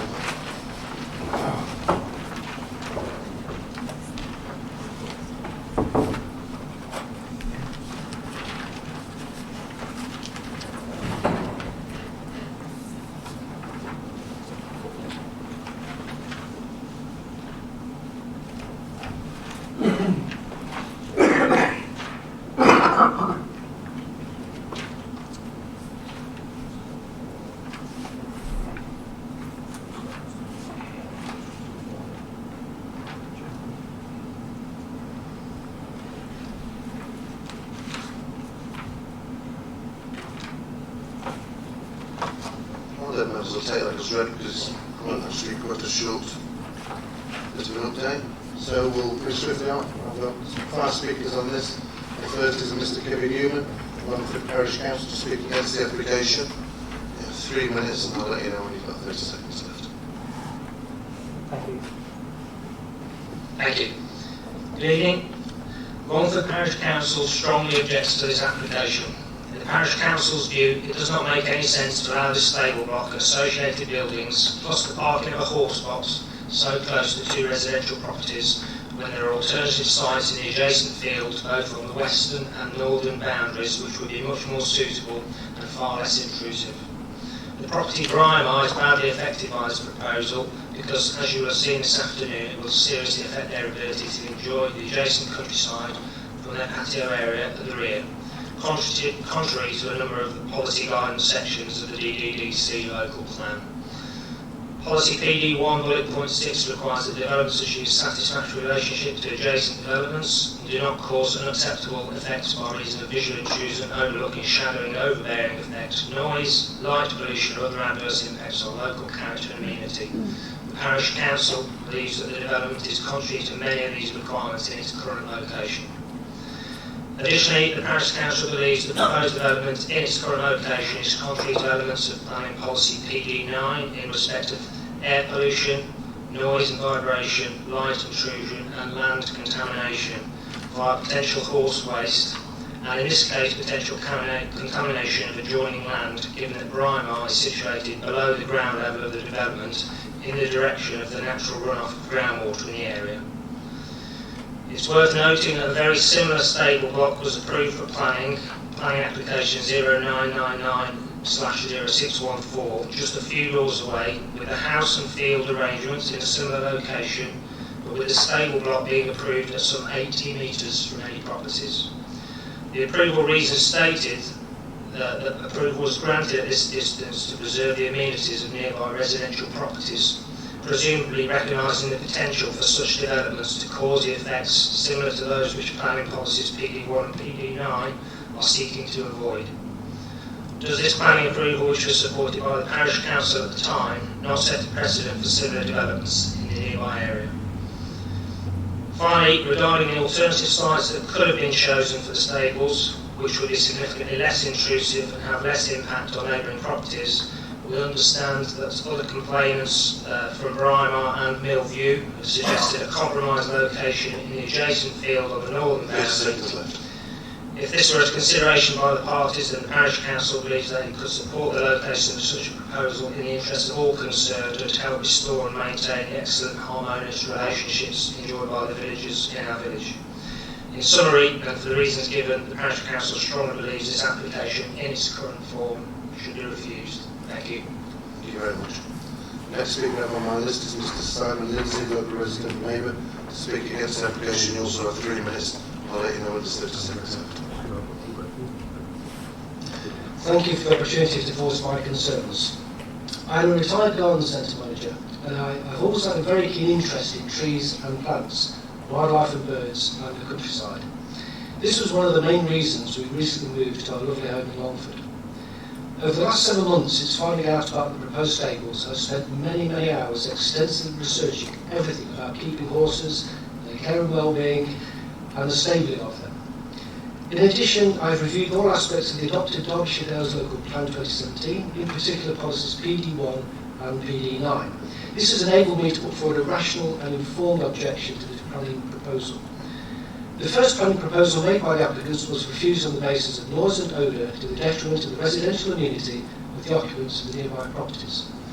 In my opinion, this new planning proposal, which is virtually in the same place, still contravenes your policy PD1, especially in relation to the following points: the relationship to adjacent buildings and landscape features. These are people's homes and gardens, and the satisfactory relationship to adjacent development and the impacts on local character and amenity.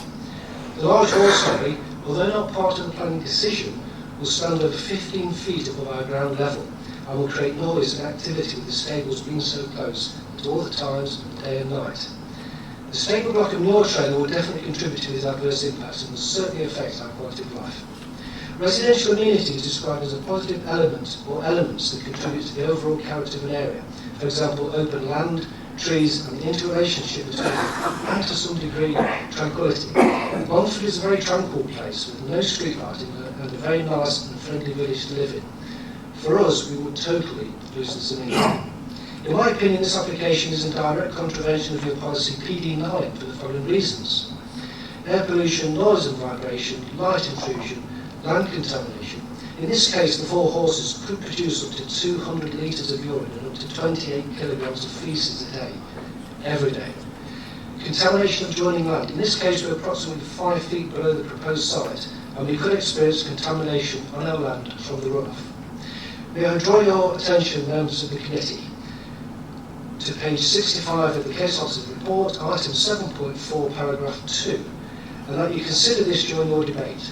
I'm concerned that our amenity is not sufficiently protected and will be contrary to your policy. May I also respectfully ask that in your debate you consider page 63, item 5.4, paragraph 2, comments from the EHO. You may consider these as very weak comments and not a very substantial reason to overturn a previous refusal.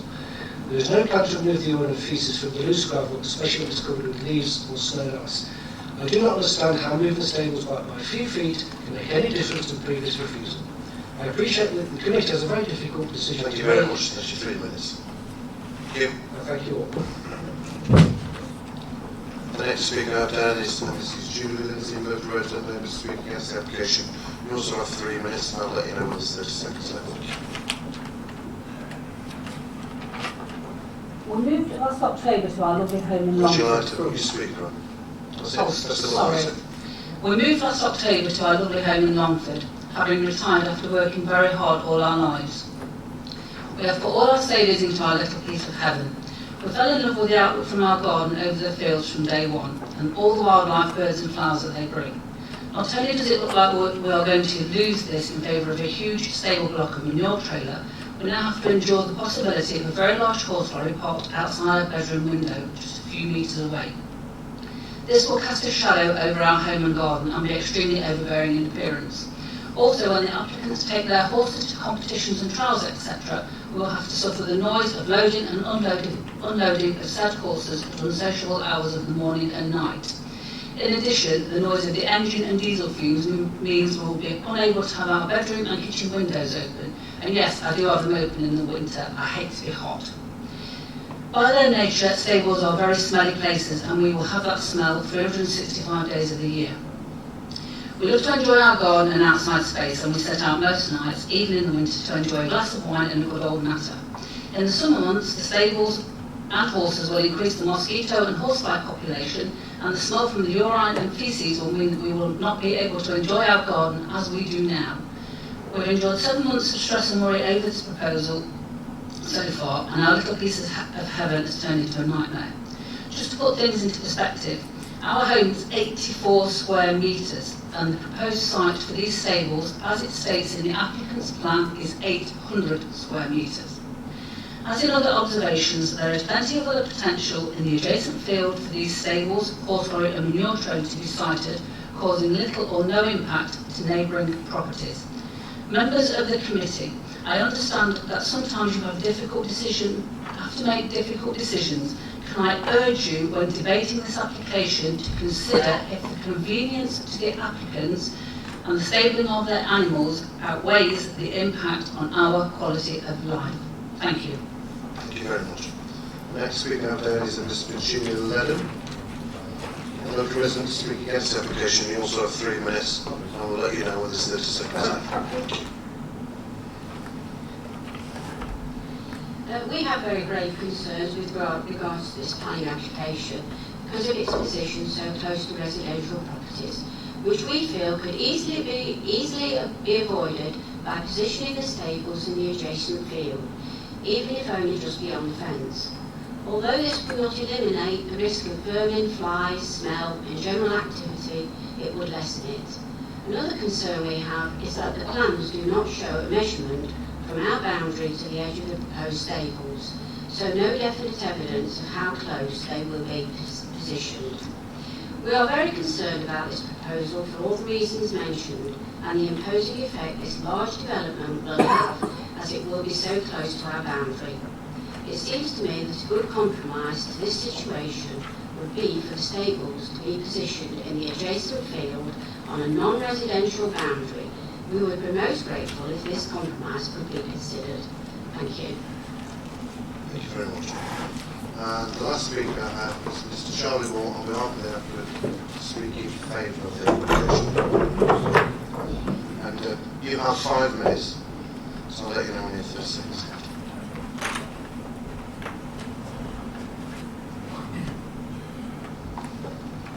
Councillors, ladies and gentlemen, as you heard, I'm Charlie Moore. I sit here to represent my son Alex, who is one of the joint applicants. He is currently travelling north for work tomorrow, a commitment he couldn't get out of when asked to appear here this evening. And thank you for listening to us. Mr. Moore, my son, was present at the site visit this afternoon, but obviously it's had to move since. As detailed in Mr. and Mrs. Moore's personal statement, the purpose of purchasing House Milverton was the opportunity it presented of them being able to stable their horses at home, something that both appreciated and enjoyed previously before setting up home together.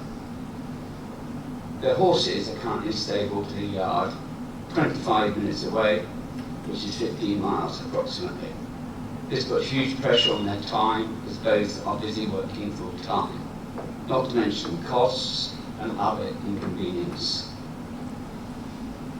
The location of the proposed stables at Milverton were chosen to keep them within the building line of the properties in the area, and thus not to cause any impact on the character and appearance of the surrounding landscape, as well as minimising the amount of valuable, important grazing land that could be lost. Following concerns raised with the first application, dated the 3rd of April 2019, and similar concerns raised with the initial drawings of this application, Mr. and Mrs. Moore contacted the Environmental Health Officer to invite her to the site and for the opportunity to discuss her concerns. A site visit took place on the 25th of June, where productive conversation was had between the applicants and the officers as to the options available to overcome any issues, the outcome of which was the new proposed layout of the stables and an agreement of the 4 revised plans, which were submitted on the 9th of July. In these new plans, the stable block has moved a further 5 metres away from the neighbouring houses to the eastern boundary, meaning there is now 20 metres between the edge of the stable block and the boundary of the property Primar. The alteration of the new layout helps contain any light and noise that may come from the stables. And Mr. and Mrs. Moore are willing to propose that the inclusion of sound insulation to further lessen the possibility of noise. All stables are being kept away from any ends or corners close to neighbouring dwellings, so that there's a buffer of a storage barn or tack room between any horse and its housing. Detailed in the plans is a hedge that will be planted to the east of the stables to add additional habitat for wildlife, and they are happy to plant native trees in keeping with the local area to replace any that might be lost in the stables build. During initial conversations held with Mr. and Mrs. Lindsay of Primar, prior to any application being submitted, the only concern highlighted was the loss of view of and over Mr. and Mrs. Moore's land. Mr. and Mrs. Lindsay even suggested the stables could be located along the hedge that borders both properties, so there would be no obstruction of their view. This is in contrast to their concerns regarding noise, odour and vermin in the proximity of their property. Both Mr. and Mrs. Moore have owned horses throughout their lives, and they take immense pride in a clean and tidy yard, along with maintaining high standards of equine welfare and stable management. Further details of this are documented in the manure management statement and the housekeeping statement, both dated the 15th of May. I fully endorse these, as I'm regularly impressed by the incredibly high standards they both maintain with their horses. Owning and working with recreational horses is not a noisy occupation, and with good management practices, as set out in the supporting documentation provided with that application, it is felt that the stables will cause little disturbance to neighbouring properties once built.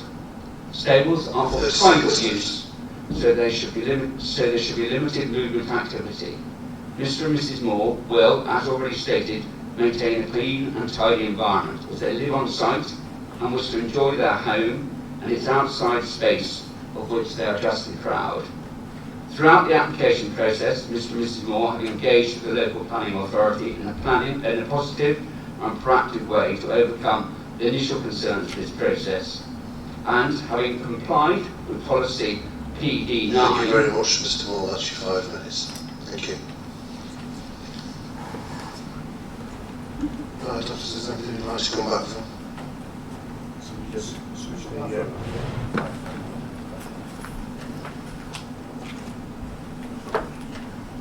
Yeah, Thank you, Chair. Just to remind members, we went on site today to assess the stables as proposed in the landscape, examine the relationship to neighbouring properties. We went in the garden of Brymar, which sits at a slightly lower level, backs onto the site. I also pointed out to members the location of a building partway through conversion to residential use alongside.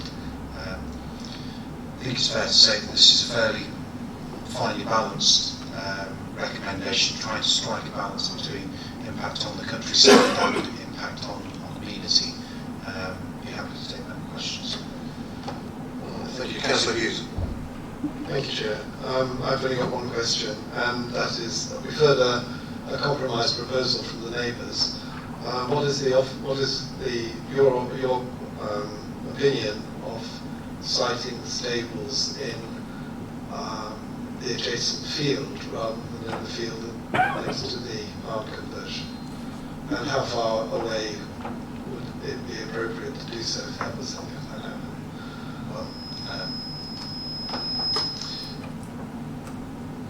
I think it's within the power of members to, should they choose to do so, to defer the application, to allow officers to continue a dialogue with the applicants to find an alternative site if you've got a concern over amenity. Officers are often put in a difficult situation whereby we negotiate so far with somebody and we then take advice from consultees, and the judgment is just about okay, this is far enough away from properties. You can make a different judgment on that and tell me that you want us to consider the stables being moved slightly further away, and I would happily enter into those negotiations to look at alternatives. There'll be a compromise if that transpires by the applicants, in that there'll be a slight loss of connectivity in terms of the grazing land, but I'll be in your hands in terms of whether you want to go and do that. It's just that I was considering the neighbourliness of the relationship between the neighbours, and perhaps a compromise might help them to come to a good agreement that will help them both. But the problem is with the building line, and will that cause you a problem?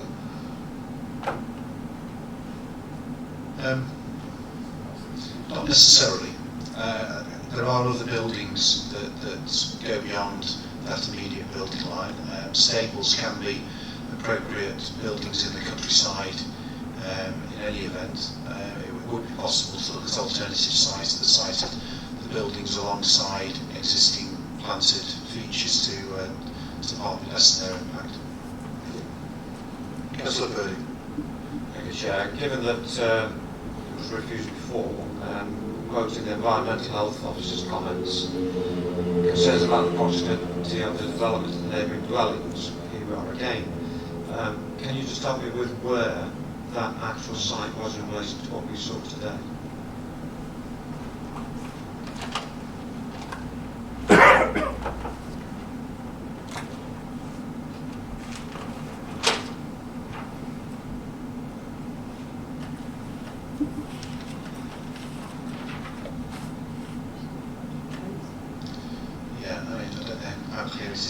But if you can visualise from your site visit earlier today, we had the barn that's partly under conversion immediately to the south of the field where the stables would lie. The original position that was turned down lay slightly to the east of the eastern elevation of that existing barn. So scale that off, but a few metres to the east, not too dramatically different in reality.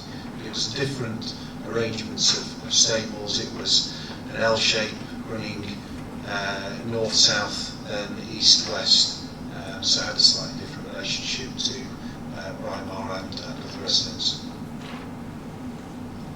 Sorry, I'm still trying to get my head around it, John. So,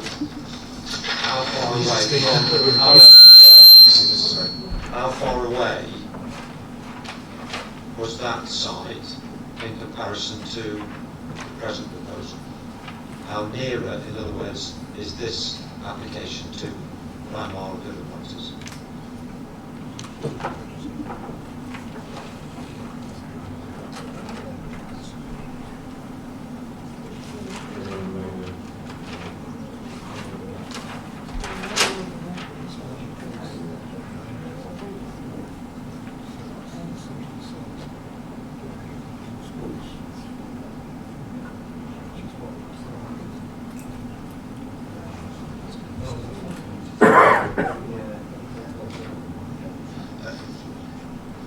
I'm guesstimating a little bit here without the benefit of a scale rule. I would say the original proposal, given that the current proposal sits on the boundary line, the fence line, is roughly 6 to 7 metres to the east of that, and followed was sited slightly further to the north, again probably 6 to 7 metres further to the north, and was an L-shaped building as opposed to the sort of almost C-shape that's now proposed. Thank you. Councillor O'Brien. Chair, 2 questions. Firstly, on the potential for light intrusion and pollution, which has been raised in the consultation but doesn't appear to be addressed in the committee report. Can you tell me whether the proposal has any detail of external lighting? If it doesn't, would the applicants be able to install external lighting in the future without requiring to come back to the planning commission? The first question. The second relates to hard standing, which we're told where it is, but we're not told what it's going to be used for. If it were to be used for parking of, for example, loose boxes or horse boxes, would that require a new planning application, or would it be covered by this one?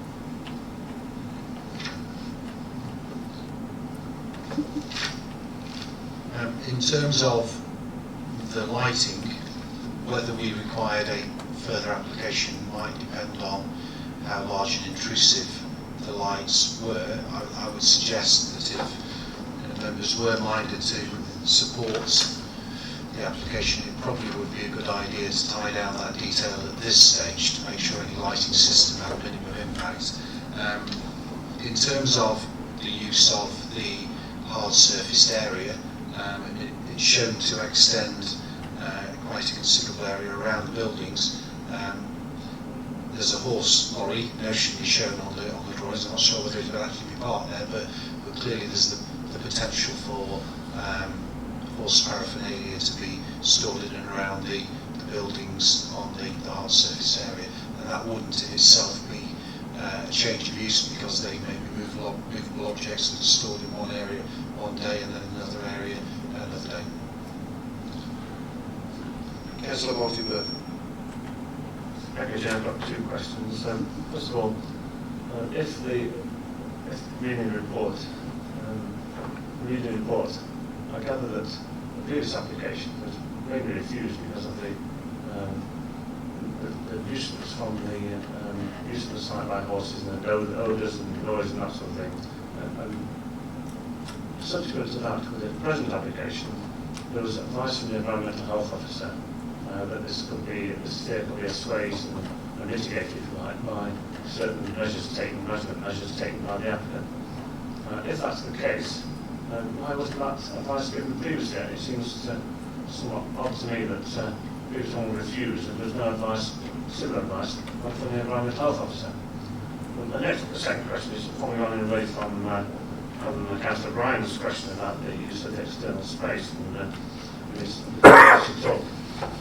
and information about the precise location of the buildings, of the stable buildings, but looking at the plans, the permeable stone surface covers most of the site, virtually all the site, so regardless of where vehicles may be parked, presumably the rest of the site is going to be used permanently or every day or daily, presumably by horses when they're being exercised, as well as obviously being the stables 100% of the time. So there's obviously potential for nuisance or impact on neighbours and community, because the horses are using that area and there could be noise from that, and smell and all the rest of it.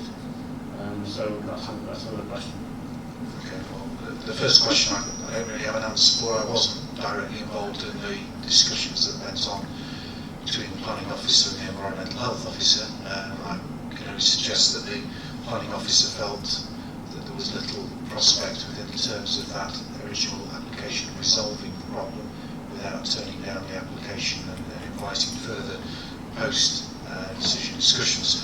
In terms of the permeable stone area, I must admit I haven't read that as being a horse exercise area. I think, you know, with stables there's, you know, likely to be the need to manoeuvre horse boxes and to take the animals out of the buildings to get into horse boxes and other associated vehicles associated with keeping of horses. I don't see that as an exercise area. The fields to the west and north of where that stable is going to be located, those are the areas where I understand the horses would be kept and exercised. Okay, members. So we'll now move into debate. Councillor Birdie. Yeah, I can see everybody going into wondering what to say or do mode. I think we're in a state of flux because it's been previously refused and we don't seem to be in a significantly different area with the planned stable. I'm tempted to move for deferment. You said yourself, John, it's a final plan application. And like Councillor Hughes, I do have a concern for neighbourliness and people getting on in such a small facility as that.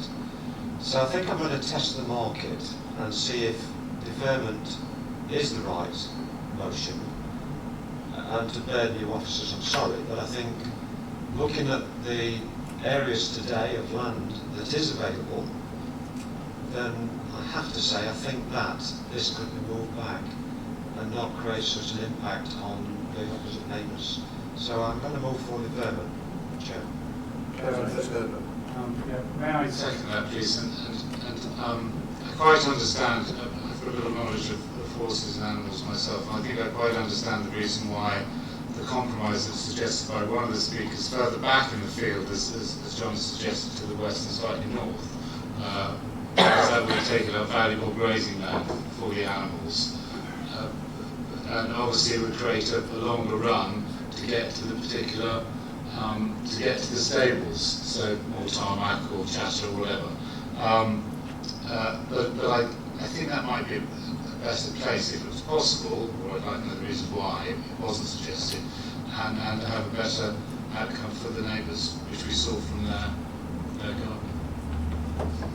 Thank you. Councillor Dunley. Thank you, Chair. I agree with the previous speakers and I'll be happy to support the amendment. Thank you. Councillor Hughes. Likewise. Thank you. So it has been moved and seconded for deferral. Yeah, I'm before we take the vote. Yeah. I think it's fair to say, you know, this is the first time that this proposal has been before members. You are allowed to take a different view from officers, and you are allowed to ask us to explore whether a better solution exists to this particular issue. Happy to try and negotiate on your behalf to get a better outcome, and then bring it back to committee in due course.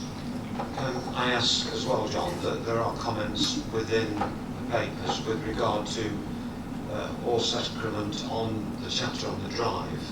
Can, when you discuss with the applicants, you consider that, because it would be detrimental if it happened in the future?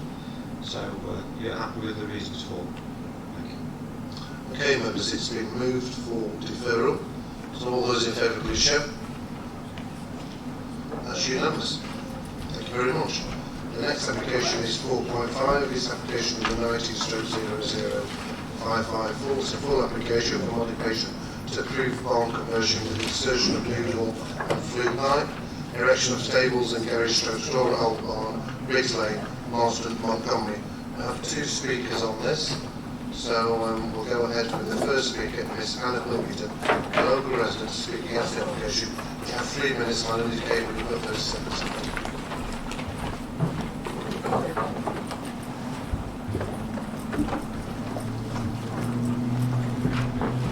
Good evening. I would like to ask the committee to consider the following points of concern in relation to this application.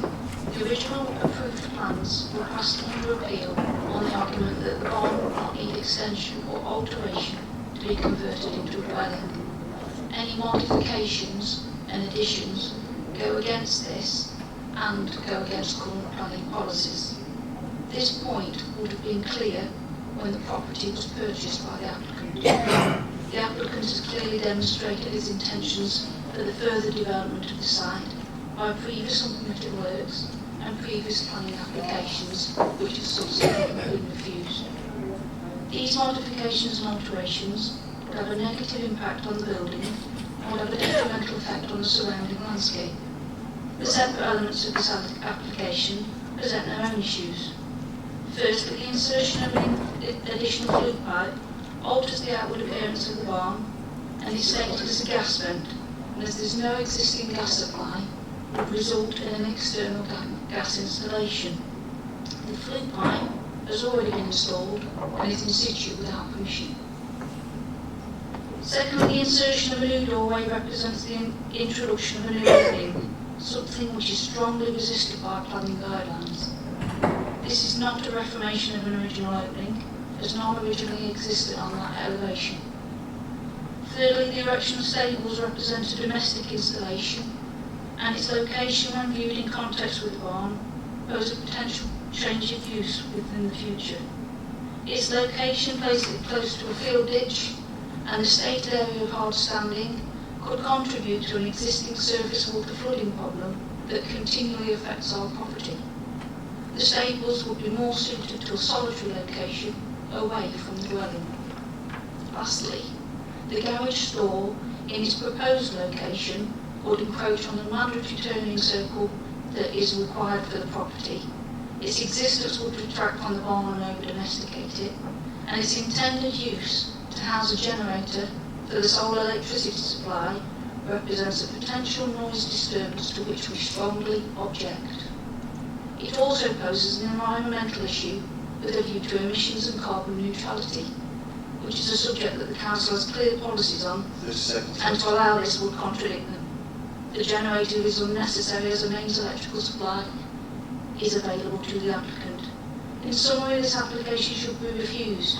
It represents a negative impact on our quiet enjoyment of our property, an environmental issue relating to noise and pollution, and a detrimental effect on the surrounding countryside. It is a deviation from the original appearance of a rural building, whose conversion was intended to preserve and not alter. Thank you very much. The next speaker on my list is Mr. John Imber, agent to speak in favour of the application. You have 5 minutes to indicate when it's through. Thank you for the opportunity to speak this evening.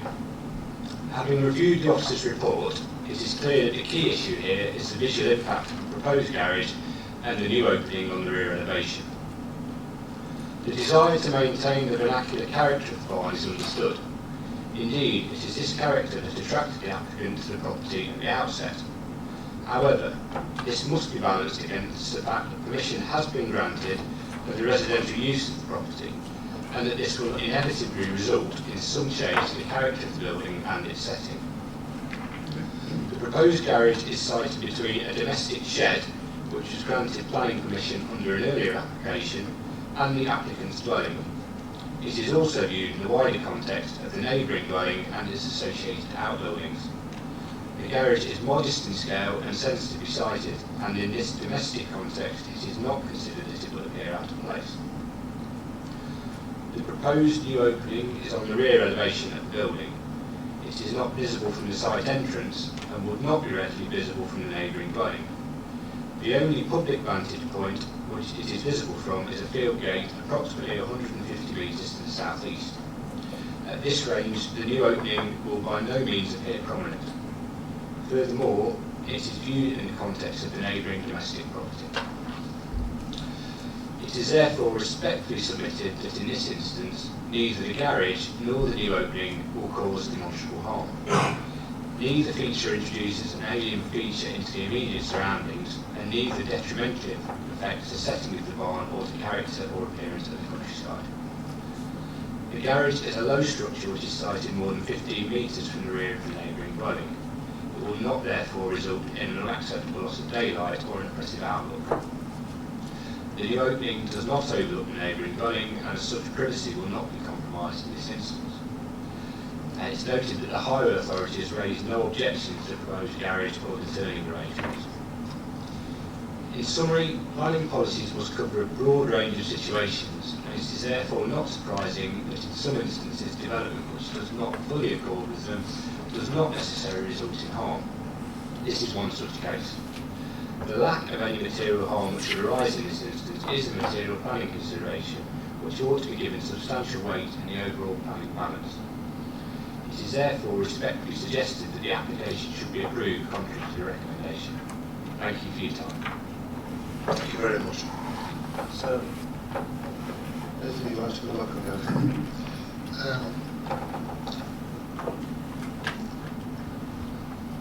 There's nothing particularly I want to come back on. I just wanted to say to us that the slide today, and we were looking at the building as converted.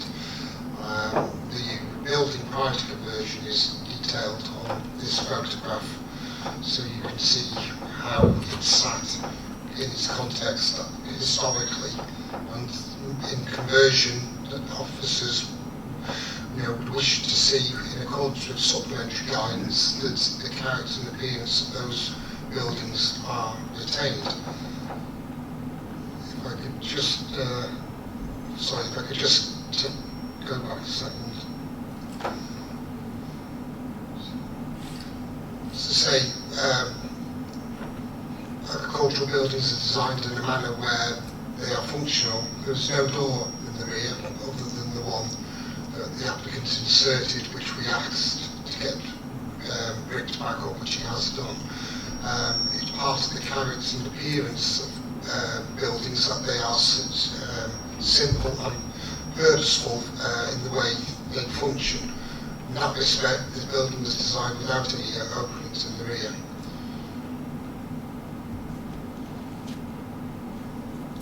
And if we come on to the building now, we can see how its scale has been altered to meet with the accommodation. But again, it's sort of, when this photo was taken, again, it's sort of still preserves its setting. The concern is to introduce a further building, a garage building in its context, would start to erode that character. Thank you, Gareth. Right, questions, members? Councillor Fitzgerald. Yes, it's true to say, I think as on site, just for clarification, that if the stables and the flue had been this application, then you wouldn't have had a problem with it. Yes, we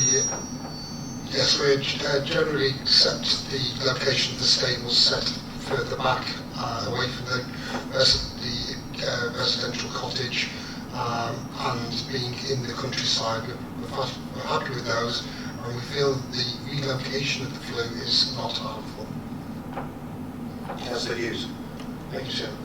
Having lived in Beirut and been suffered from diesel generators going 24 hours a day, every day, and the fumes that result from that, can I ask the officer, Mr. Griffiths, whether a specification of the generator has been provided, and if so, how many decibels of sound will be produced, and whether adequate soundproofing has been provided, and what sort of fuel the generator will use, and whether how the exhaust from the generator will be directed. Just give me a moment, I'll just get the document. I couldn't find it in the reports on the on the website, by the way. It is available.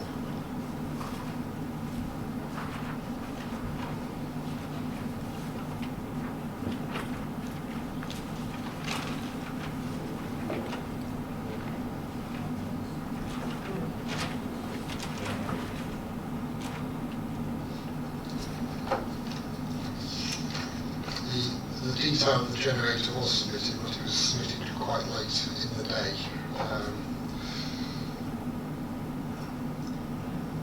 It's supposed to be a lithium-ion battery compatible generator producing 6 kilovolts.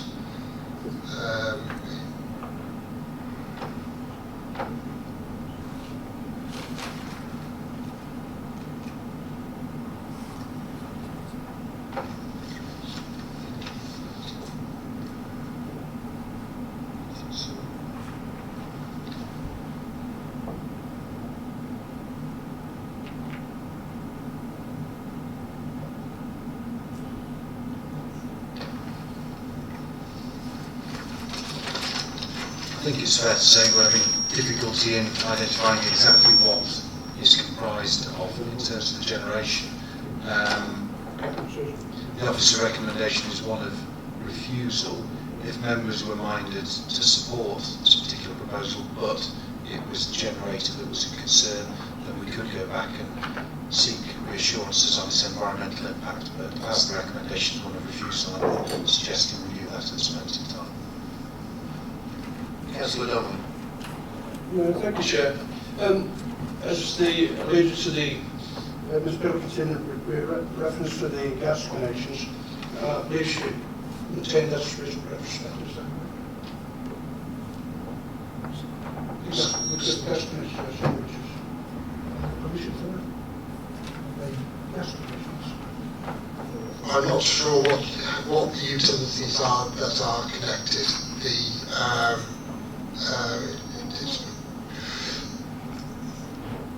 I've been advised that there's a cost in connecting the utilities. I don't know if there's a gas connection as part of that, or if it's solely for electricity and hence the generator. I've not been advised on the gas issue. And the second question is, what's the necessity for that door further along? What's the necessity for that? The door on the back? On the back, yeah, on the building. Well, again, this is one of those matters when we deal with bar conversions. What we look at is a sympathetic conversion. There is an opening at the far end of the building.